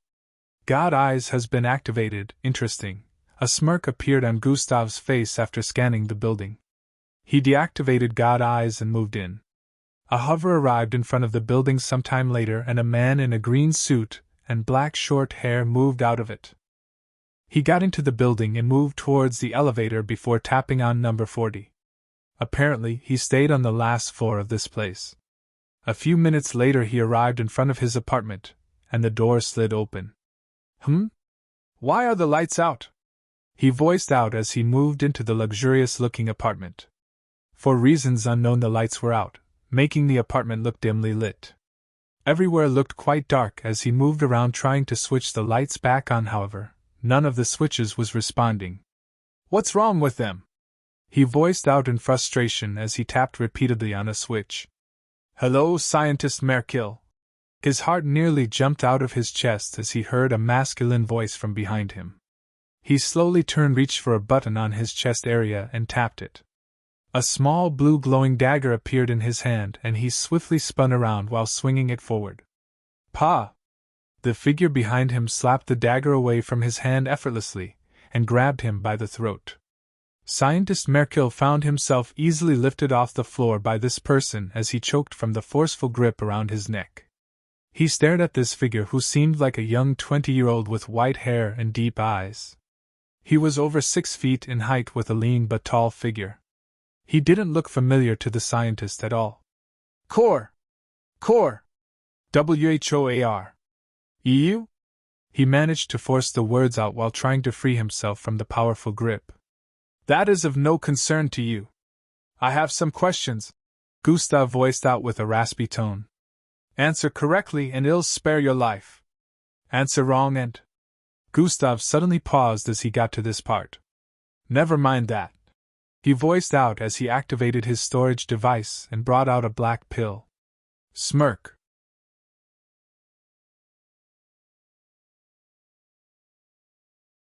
Chapter 925. Siphoning Memories S. "Never mind that," he voiced out as he activated his storage device and brought out a black pill. Smirk. A strange medicinal smell drifted across the apartment after Gustav brought it out. The scientist's eyes widened slightly as he saw the pill and questioned. "What are you going to do with a temporary bloodline-boosting pill? Why do you need that?" "Just watch. Right now I don't need you to do anything anymore," Gusta said before swallowing the pill. "System. Isolated for mental manipulation use only," Gustav said internally after swallowing. "Sure," the system replied. In a few seconds, Gustav could feel intense heat from his chest area, which was an effect that proved the drug was working. He closed his eyes for a bit while still holding Scientist Merkill up in the air. Mental manipulation bloodline has been activated. Gustav suddenly opened his eyes, which were gleaming with white light. He proceeded to place his hand on Scientist Merkill's head and activated an ability under mental manipulation. Memories siphoning has been activated. Scientist Merkill felt an intense pull in his mind as a white glow appeared on Gustav's hand. Gustav looked up with a trance-like expression as he began to steal Scientist Merkill's memories forcefully. Minutes later, Scientist Merkill's body began to jerk violently while still suspended in midair. Gustav continued to siphon his memories without stopping as different scenes flooded his mind. Despite how much time has passed, Gustav still hadn't seen enough of Scientist Merkill's memories. There were still places he was searching for so all the dots could connect. After a few more minutes, plop! He let go of Scientist Merkill's body, causing him to fall to the floor as a much more violent seizure overtook him. His body was jerking violently and foam was coming out of his mouth. Gustav just stared at him mercilessly but also was quite disappointed. "Time is up for the bloodline boosting pill," Gustav muttered. Memory siphoning has been deactivated. The pill had helped him with an ability of mental manipulation that couldn't be activated in its damaged state. Because the pill had boosted the bloodline, he was able to use that ability for a brief period. Gustav felt he had gotten enough memories from Scientist Merkill, but he still wanted to see a few more. Using another bloodline boosting pill just right after one was used was not a good idea as it would damage the bloodline even more. Also, it didn't look like Scientist Merkill was in a state where he could take any more memory siphoning. At this point, he was pretty much dead. Gustav stared at Scientist Merkill's body, which kept jerking violently, and picked him up before moving him towards the bathroom. After placing him in the bathtub, he fed him a recovery pill which made the scientist pass out. "I guess I should be careful with how I use this ability in the future," Gustav said internally as he headed back to the living room. He didn't care about the scientist, but now he knew never to use the ability on anyone he cared about, no matter the situation. "What did you see?" the system asked as Gustav took his seat in the living room. "His memories within the last 4 months. I siphoned them into a part of my mind and now it's like the memories belong to me," Gustav mumbled as his mind recalled everything. "There is nothing pretty about this man's memories." Gustav's voice out with a look of anguish. Popping sounds rang out as he tightened his right fist. "Now I know what happened to Miss Amy," he said with a murderous look. "They really did get her infected with a modified strain of the ashy infection," Gustav voiced out as he recalled the incident. Miss Amy had been invited to the research facility to undergo a lab test on whether she was infected or not. After the examination, she was awaiting the results when the scientist offered her coffee. Miss Amy, being Miss Amy, of course refused when he brought the mug to her. As he wanted to take it back, he pretended to slip and fell the mug, right atop Miss Amy. Miss Amy, being as powerful as she was, easily got out of the way so not a single drop of the content in the mug touched her. But then she reached out to grab the mug so it wouldn't fall to the floor and shatter. She grabbed it, and also swung her hands swiftly around the place, letting the contents fall back into the mug so they wouldn't make a mess on the floor, which would in turn also affect her shoes. The memory was like a classic movie to Gustav, as Miss Amy prevented this small incident just to make sure her shoes didn't get soiled. "Be careful," she voiced out with an unbothered tone while passing the mug back to Scientist Merkill. He nodded with an appreciative look and received it. This was where Gustav noticed he had a glove on his hand. Meanwhile, Miss Amy had caught the mug with her bare hands. One would think the content within the cup was to blame, but none of that had spilled on her. The only contact she made was with the handle of this mug. Surprisingly, the moment she did make contact with the handle of the mug, the infection had already burrowed its way into her fingertips. Usually, Miss Amy would also have a kind of protective veil surrounding her, but it was useless in this case. It was noticeable that she started to react strangely after passing the mug back to Scientist Merkill. Miss Amy raised her hand slightly and stared at her sweaty palm. A new scientist came in the next instant with the test results. "That bastard!" Miss Amy voiced with a tone of anguish. Gustav recalled this part because the new scientist that had come in was Scientist Vic, and he was unaware of what went down initially, but he did meet Miss Amy in a bad state.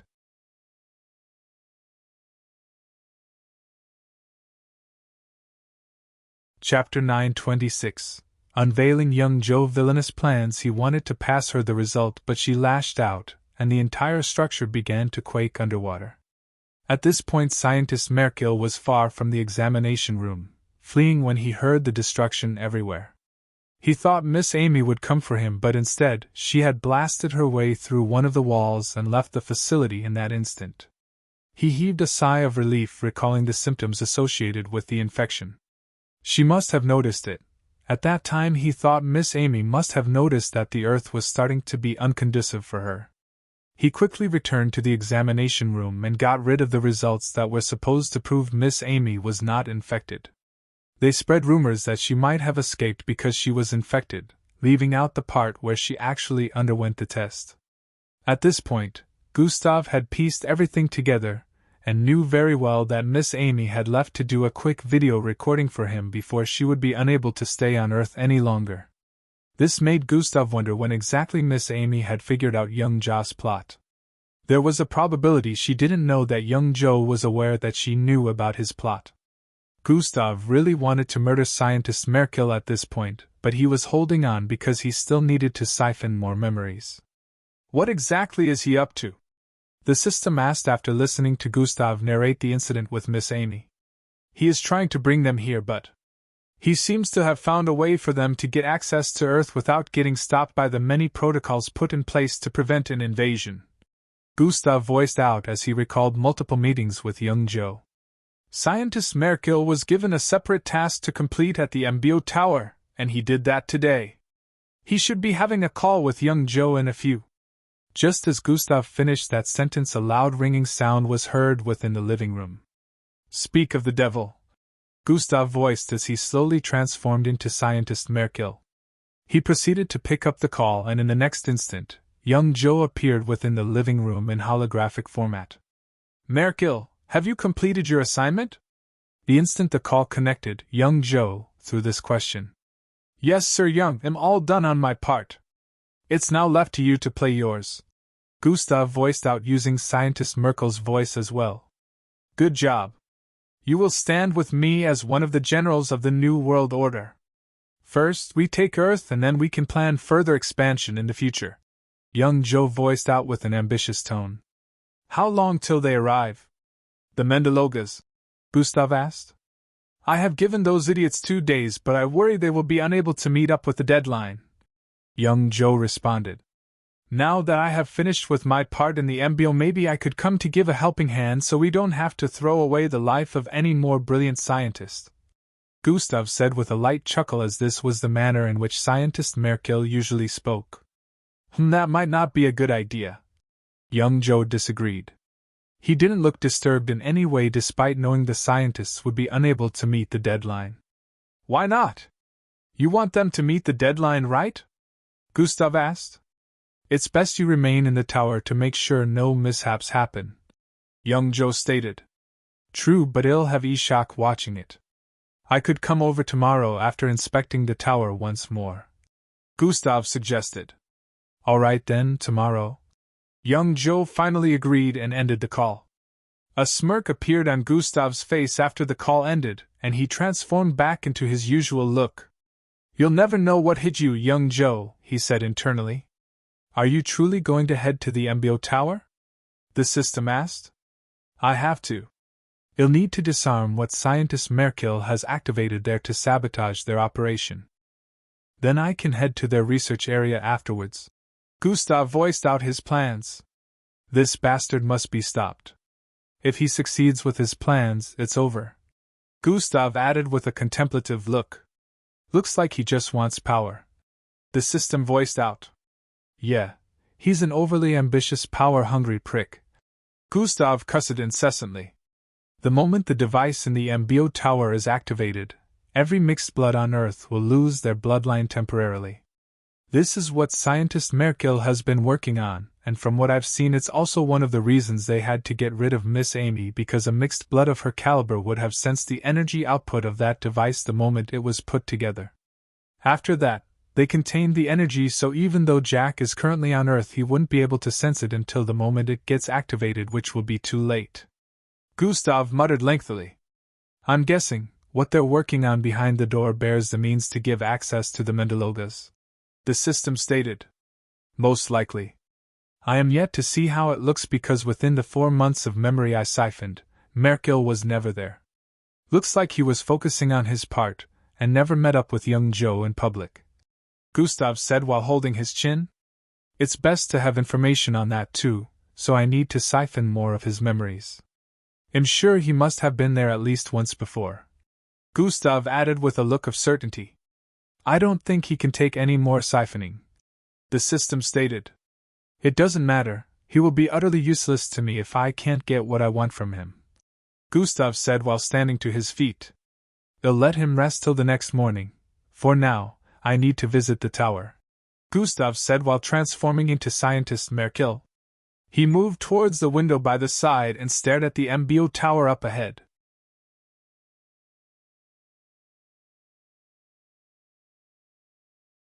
Chapter 927, Need for Speed? He moved towards the window by the side and stared at the MBO tower up ahead. Gustav proceeded to head back to the bathroom. He tied scientist Merkel up and transformed back into the look he used earlier. He initially thought of using scientist Merkel's identity to head to the MBO, but he felt things might look suspicious since scientist Merkel was just coming back from the MBO.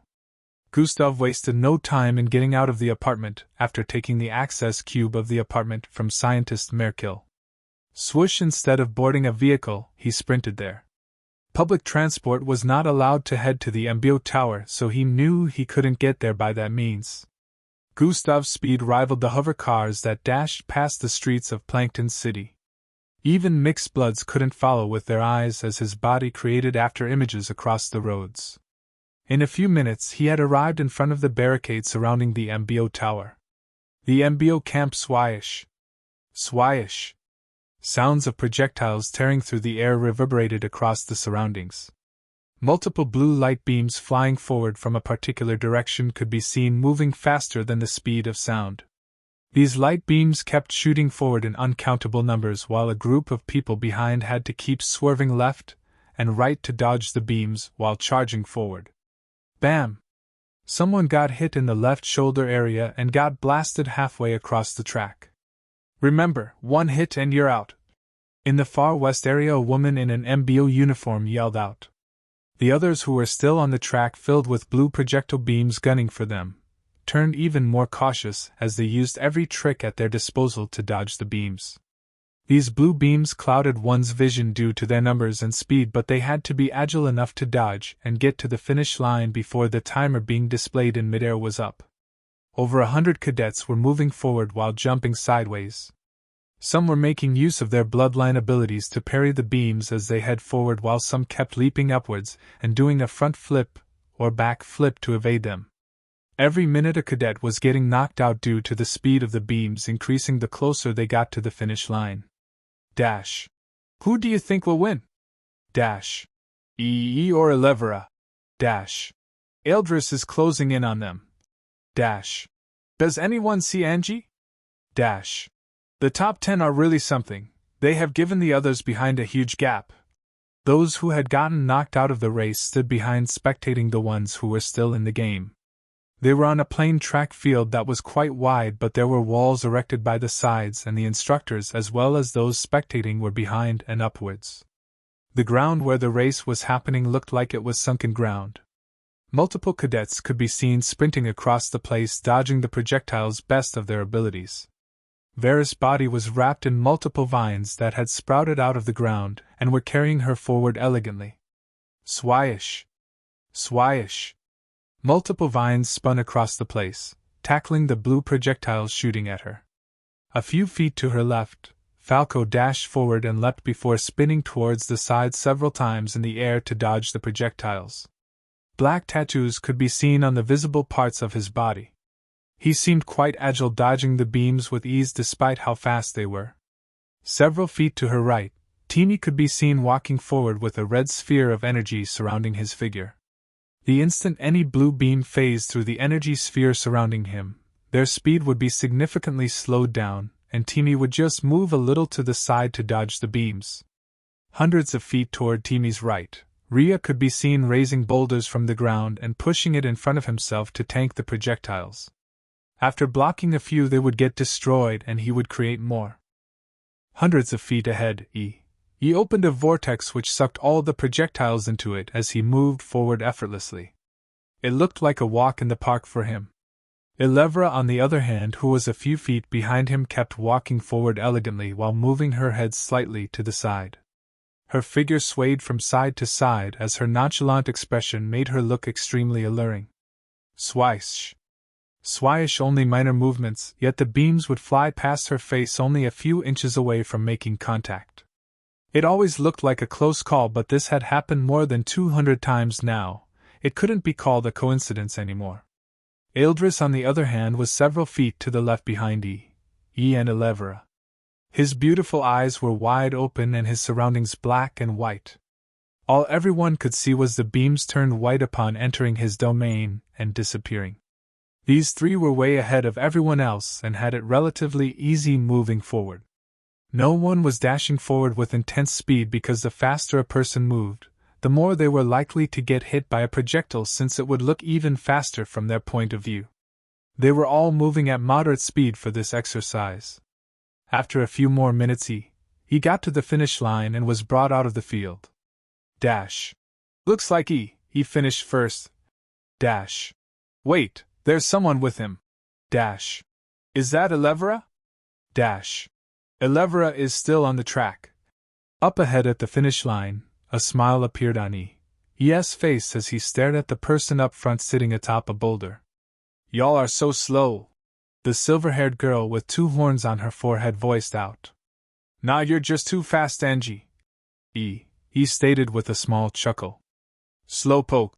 Angie laughed as well and poked E on his shoulder.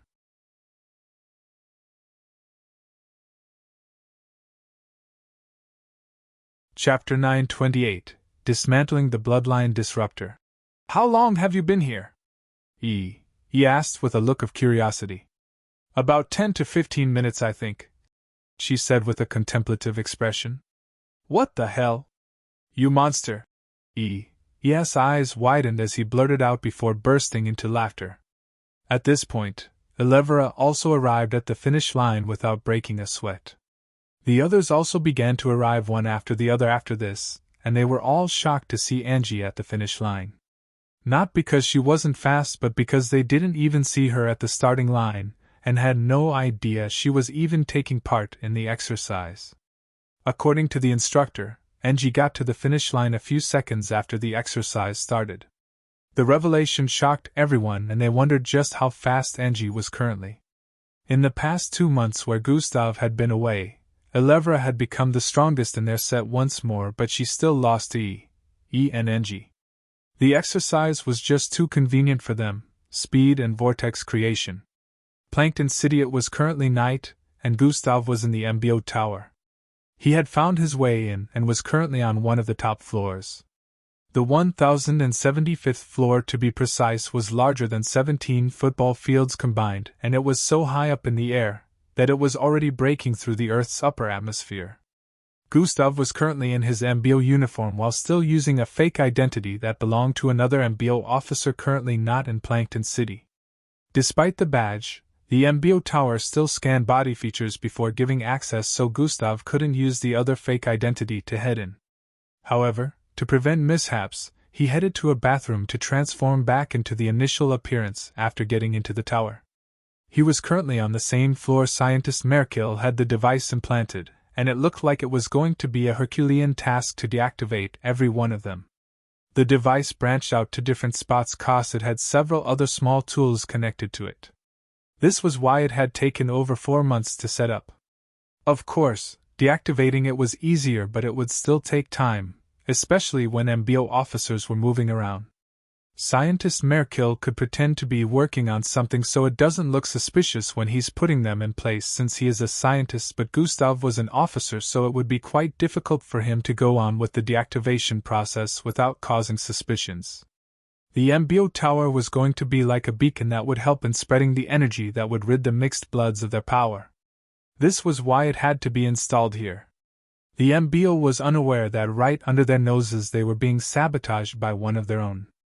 This was how deep young Joss' influence was rooted in the MBO. Despite the cleansing that had happened some time ago, and even within the MBO camp, young Joe still had many loyal associates within the MBO. This was one of the things that made him untouchable and powerful despite being an ordinary mixed blood and capable of standing amongst the great like Miss Amy in terms of physical power. Gustav looked for Gradier Xanatus, who had quite the power within the tower since this was usually his base of operation.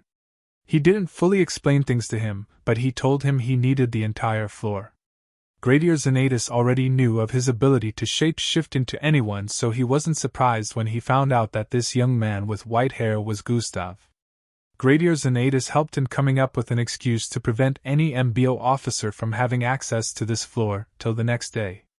He still wanted to know what was happening and why Gustav was here in Plankton City when the MBO database had his location registered as the second base.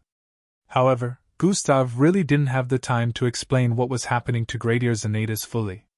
He just told him he was on the assignment Miss Amy gave him in the footage he delivered. He understood that it must have been something serious and helped Gustav out in deactivating the devices embedded into the walls of this floor. He had an expression of disbelief as he saw Gustav dismantling different parts of the walls and bringing out oddly shaped technological items. Tap on this so it doesn't send out a signal before you deactivate it. Gustav showed Gradier Xanatus the ropes so the work would be easier. By the time they were done with the smaller items embedded into the wall, it was midnight. Only the main device was left now, and it was embedded into the ceiling area of this floor. Gustav leapt upwards and stabbed his hand into one part of the ceiling area. Cutting a big square-shaped line into the ceiling, an item fell through. Grab!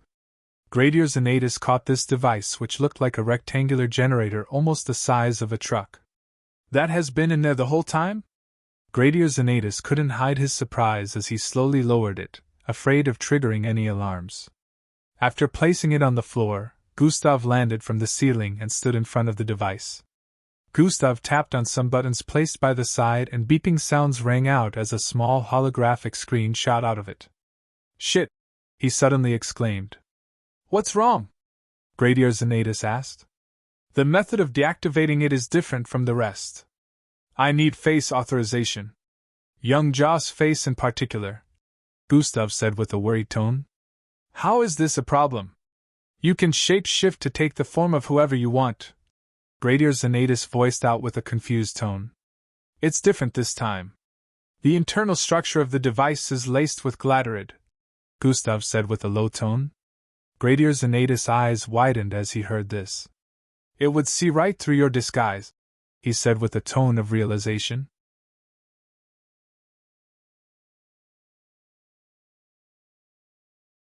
Chapter 929.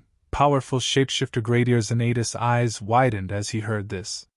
It would see right through your disguise, he said with a tone of realization. While shape-shifting bloodlines were extremely rare, there had been well-known shapeshifters in the past. Centuries ago, they would disguise themselves as anyone and get away with crimes and even blame innocents.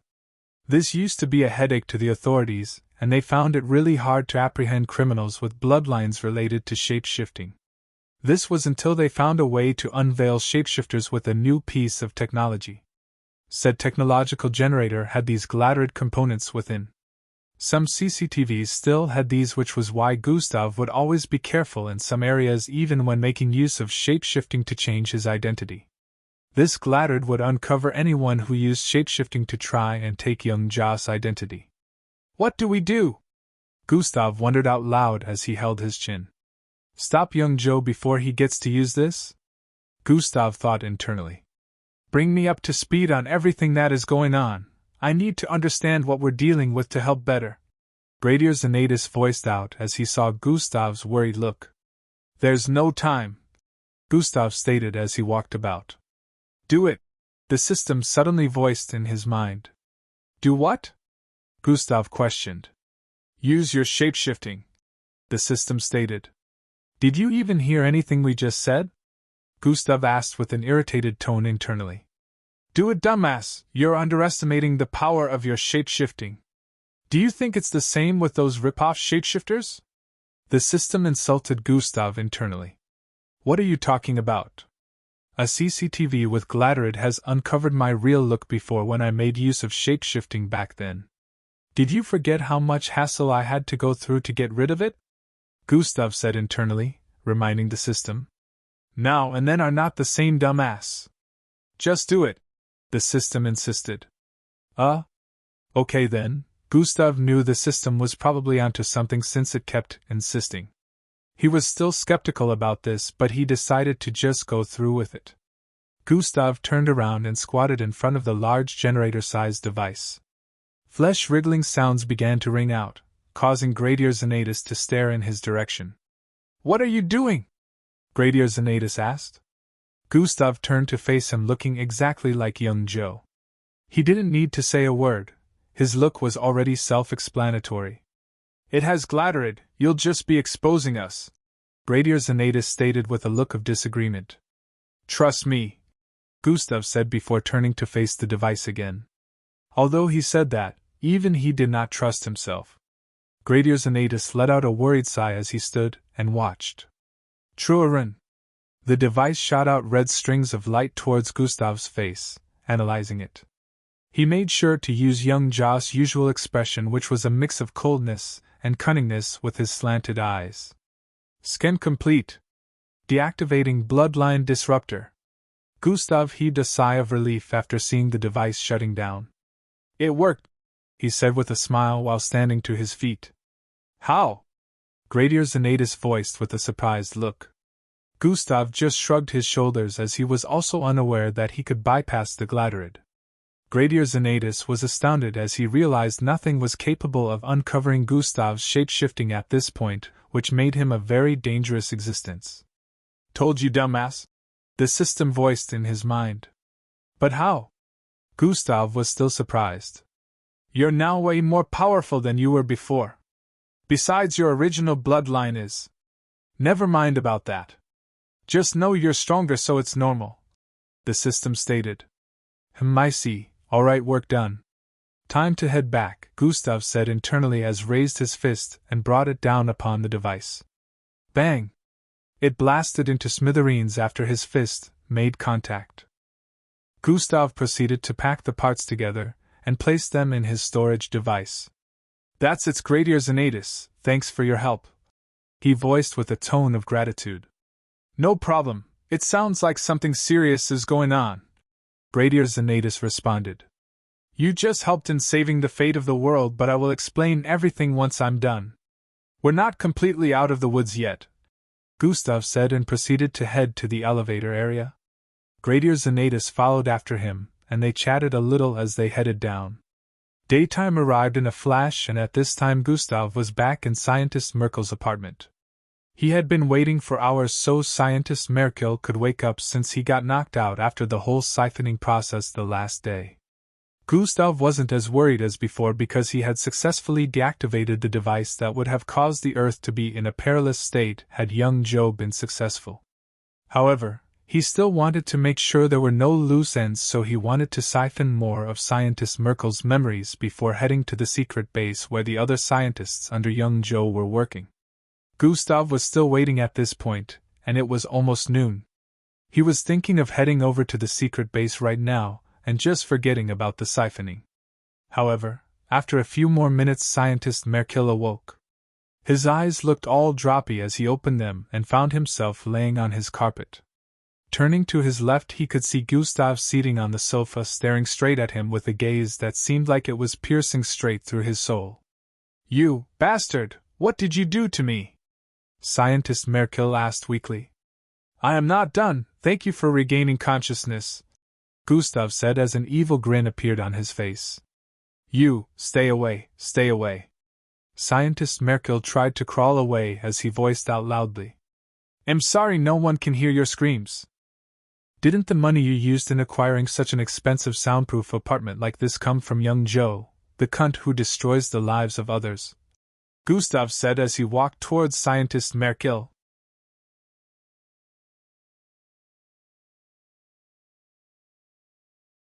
Chapter 930 Scientist Merkel's Death. Oh, my apologies, I shouldn't cuss, but I can't help it when a depraved piece of shit like young Joe is involved, Gustav stated as he grabbed scientist Merkel by the head and raised him. Help! Somebody help! Scientist Merkel began yelling out again, but upon remembering this place was soundproof, he lost hope as he stared at the face of his abductor. I saw what you did to my teacher. Good job, Gustav voiced out once more as a crazy smirk appeared on his face. Your teacher? Who is that? Scientist Merkel asked with a look of confusion. I'm here because of her. Good job in driving her off the earth, Gustav added as he downed another bloodline-boosting pill. Scientist Merkel's eyes widened in realization as he stared at this white-haired kid in front of him. You are her student? He voiced out. Mental manipulation bloodline has been activated. For that, I'll be sending you to the afterlife, but first. You're that kid? Gus. Before he could complete his sentence, Gustav activated memories siphoning. Memories siphoning has been activated. Scientist Merkel felt his mind go blank at first before he felt a forceful pull within. Gustav had begun seeing his memories again, but he resumed from where he stopped the last time. He started seeing the memories of the last 5 months. Memories flowed in like crazy, mostly useless ones and the ones Gustav did not wish to witness, but now wasn't the time to be irritated. He just kept letting the memories flow and knowing he couldn't keep this up for long because of Scientist Merkel. In a couple of minutes, Scientist Merkel's body began jerking forcefully once more. At this point, Gustav had siphoned only 2 months' worth of memories, but he hadn't still found anything significant. He ignored Scientist Merkel's state and didn't stop the siphoning. He could feel he was closing in on something as the memories continued to flow in. He was in a part where he could see Scientist Merkel gathering the materials for the bloodline disruptor. There was a call somewhere in the memory where a person asked where he got a particular tool, and this worried Gustav. He kept siphoning the memories back to the previous months as quickly as he could. Scientist Merkel's body was jerking intensely and blood began oozing out from his nose and ears. Hey, he can't take any more, the system voiced in Gustav's mind. I have to go further, there's something fishy, Gustav responded internally. He really can't take any more, you're going to kill him, the system warned. Then he dies. This is important. Gustav kept siphoning Scientist Merkel's memories non-stop as he kept aiming to go further back. At this point, Scientist Merkel's eyes were bleeding as well and the memories started to turn dark, hinting that he was on the brink of death. Almost there. Gustav groaned as he began to see a part where a meeting was being held. He's flatlining, the system announced, but Gustav ignored it as he siphoned a few seconds of this particular memory. 3 others were in an unknown space together with young Joe and Scientist Merkel. At this point, the memories were shutting off, and within Gustav's mind, he could barely make out the environment anymore. But just before it shut off, the words of one of the 3 drifted into his ears. Dash. For towers, for bloodline disruptors, the entire world will be. This was the last he heard before memories siphoning automatically deactivated. Gustav's vision returned to the living room and he stared at the limp body in his grasp. His right hand was still holding onto Scientist Merkel's head, which was caused his entire body to be suspended in midair. There were long lines of blood trailing down Scientist Merkel's eyes, nose, ears and mouth. His eyes were wide open and the expression displayed on his face was one of immense pain, but Gustav didn't even look bothered about that. He let go of Scientist Merkel's corpse, which dropped to the floor in the living room limply onto the small pool of blood that had been formed. Gustav's face showed a look of frustration and defeat as he moved back and sat on the sofa. There are 3 more. I'm so stupid, I thought this was it, but young Joe is way more cunning than I expected, Gustav voiced out as he recalled the memories. So the one you got rid of is just 1 out of 4? The system asked. Yeah. I could barely see the faces of the other three since he was dying and the MBO only has 3 towers in the world, so why did one of them say 4? Gustav was confused about the current state of things. You could have kept him alive and used him again so you could figure out everything, the system stated. First off, there's no time. Secondly, there's no guarantee he will be in any state for memory siphoning next time, since this time it took way shorter before he started getting seizures again. He is better off dead since he would just be useless even if I decided to stop, Gustav explained as he stood to his feet and moved towards Scientist Merkel's body. He squatted in front of it and questioned, "Can we use brain waves reanimation like the time with Boss Danzo? The reanimation can only help in replaying the few minutes of his memories before death. It can't go as far as months ago," the system clarified. Gustav sighed and picked up the body before heading to the bathroom. He placed it in the bathtub and stretched out his right hand.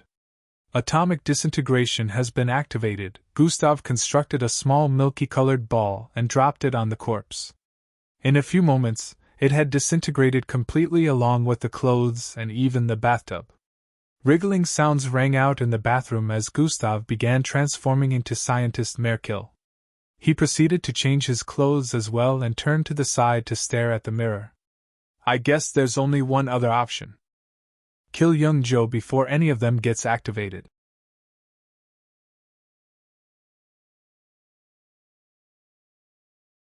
Chapter 931. Discovering what is beyond the door.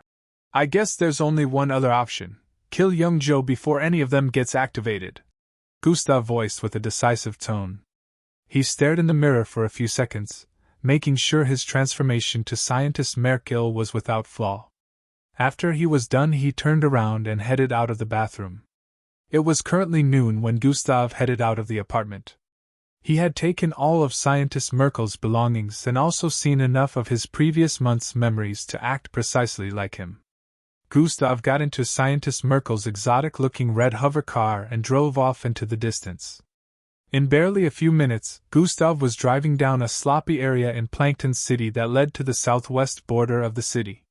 This area was a sparse forest region. A few buildings could be sighted in different spots. Gustav drove for a few seconds before he arrived at a spot behind a massive boulder placed between 2 trees.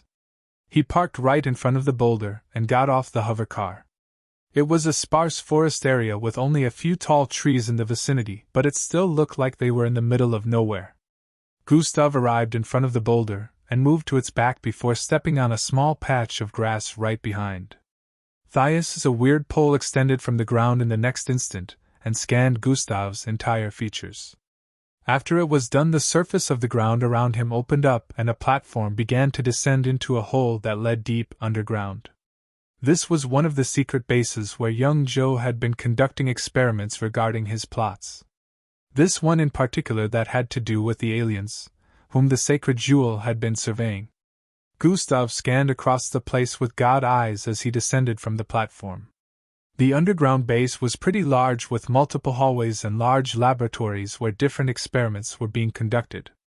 It was almost as large as the underwater research facility that belonged to the MBO, and there were more than 100 people in medical coats, moving about the place, as well as being stationed in some areas. Young Joe had really outdone himself creating a place that rivaled that of the MBO. The craziest part was that young Joe had several more places like this scattered across the world. However, because of his ties to Plankton City, he made this place his base of operations most times. Gustav scanned across the place, and his eyes caught wind of a place in the far west area of the underground secret base. Unlike all other experimental rooms and laboratories with see-through glass walls, this one was constructed rather differently. It had dark-colored walls, and for some reason, Gustav couldn't see through the walls barricading this particular room. Gustav looked a bit further to the left and saw a sign on the entrance door. This was the same door the sacred jewel had been checking on day and night, and he had seen the faces of all the scientists involved in whatever project they were busy with within. He also knew of their identities since he had some of Scientist Merkel's memories. After descending completely, Gustav began heading in the direction of the room immediately. As he arrived at the corridor that led to the room, some guards approached and tried to stop him. Sir Young knows of my appointment, Gustav voiced out while bringing out a weird-looking badge he got from scientist Merkel. Both guards, who were clad in dark bodysuits, looked at each other for an instant before letting him through. Gustav walked through the corridor and arrived at the door that led to the private laboratory room. He finally stared at the alien logo straight up and could see how massive it was. The door was more than 30 feet tall and up to 15 feet wide. The logo was way more massive than 3 humans put side by side, and the carvings just happened to glow with an ominous yellow color. Gustav stood in front for a few before the door opened up of its own accord. Tchhhhhhh, it slid to the side and a cloud of gas rushed out, covering the entire vicinity in an instant. Gustav knew it was harmless and walked straight into the cloud of gas. The door closed up after him and the gas surrounding the vicinity disappeared after a few. The instant Gustav passed the entrance, he realized he had arrived in a dark but large space. In the middle of this dark space, strings of circular light could be seen floating in midair. It looked absolutely beautiful as these strings of light were clustered together in a circular kind of way. They looked like a multicolored glowing knot, but Gustav could sense chaotic energy flowing from them.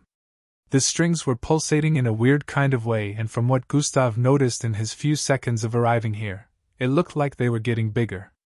It was barely noticeable, but he figured it out. What is that supposed to be? Gustav wondered internally as he stared forward with an awestruck expression. They're creating a singularity, the system said in Gustav's head. A singularity? Gustav's eyes slightly widened as he heard that. He knew theories about singularities, so he knew it wasn't something to be trifled with. How do? Before Gustav could complete his question, internally a loud voice was heard from ahead. Scientist Merkel? Gustav looked to the side and could see all the other scientists staring in his direction. They all looked surprised to see him, and Gustav proceeded to walk forward with a prideful expression while staring at them one after the other. There were up to 30 scientists in this dark space, and each of them had one role or another here. Before scientist Merkel was spotted, some of them were moving around the strings of light and installing some weird bars onto the floor beneath it. Some were tapping on holographic screens and some were mixing 1 or 2 chemicals.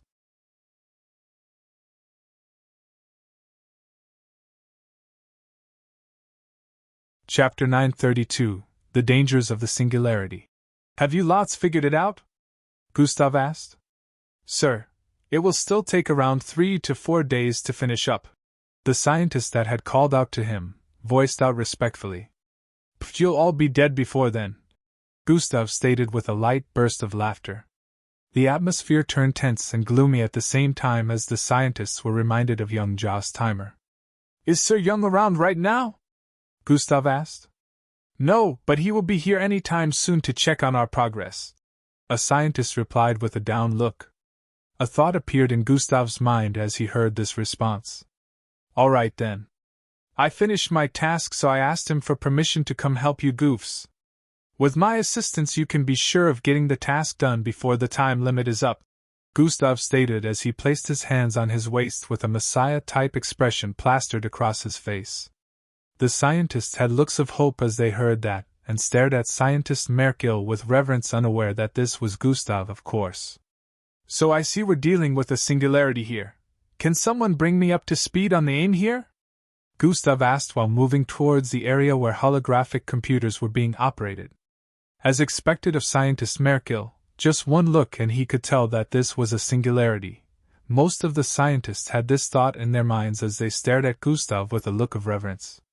Scientist Merkel had been busy on his task, so he had no idea what had been going on here except for a vague idea since young Joe only mentioned it once. One of the scientists began explaining everything to Gustav, from how they arrived at this point, and what they were aiming for. It turned out that no alien spacecraft could invade the Earth with the kind of security put in place to prevent such. The Earth literally had a kind of unbreakable force field surrounding it, and has been said to be unbreachable for over 1,000 years. According to the history books, of course, some alien species had tried and failed. They couldn't get through.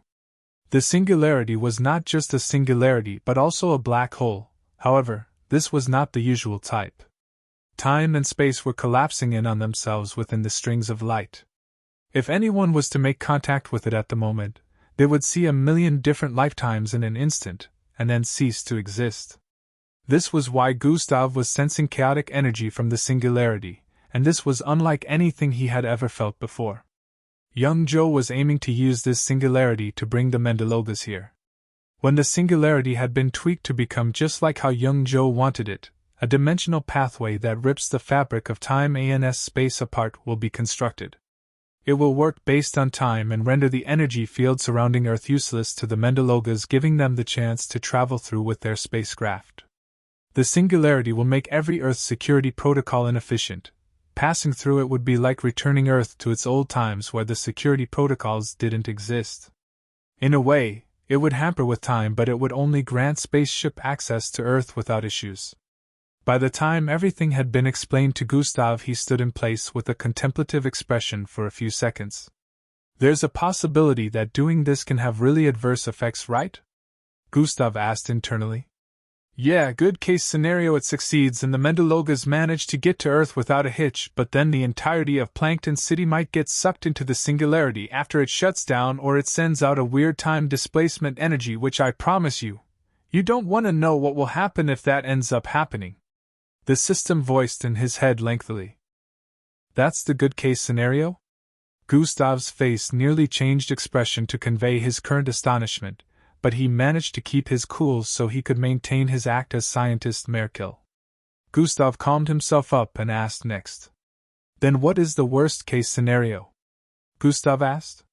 The singularity refuses to close up and sends ripples of time displacement through the Earth, or it swallows the entire Earth up and keeps growing in size and eating more planets, galaxies until the entirety of existence is wiped out.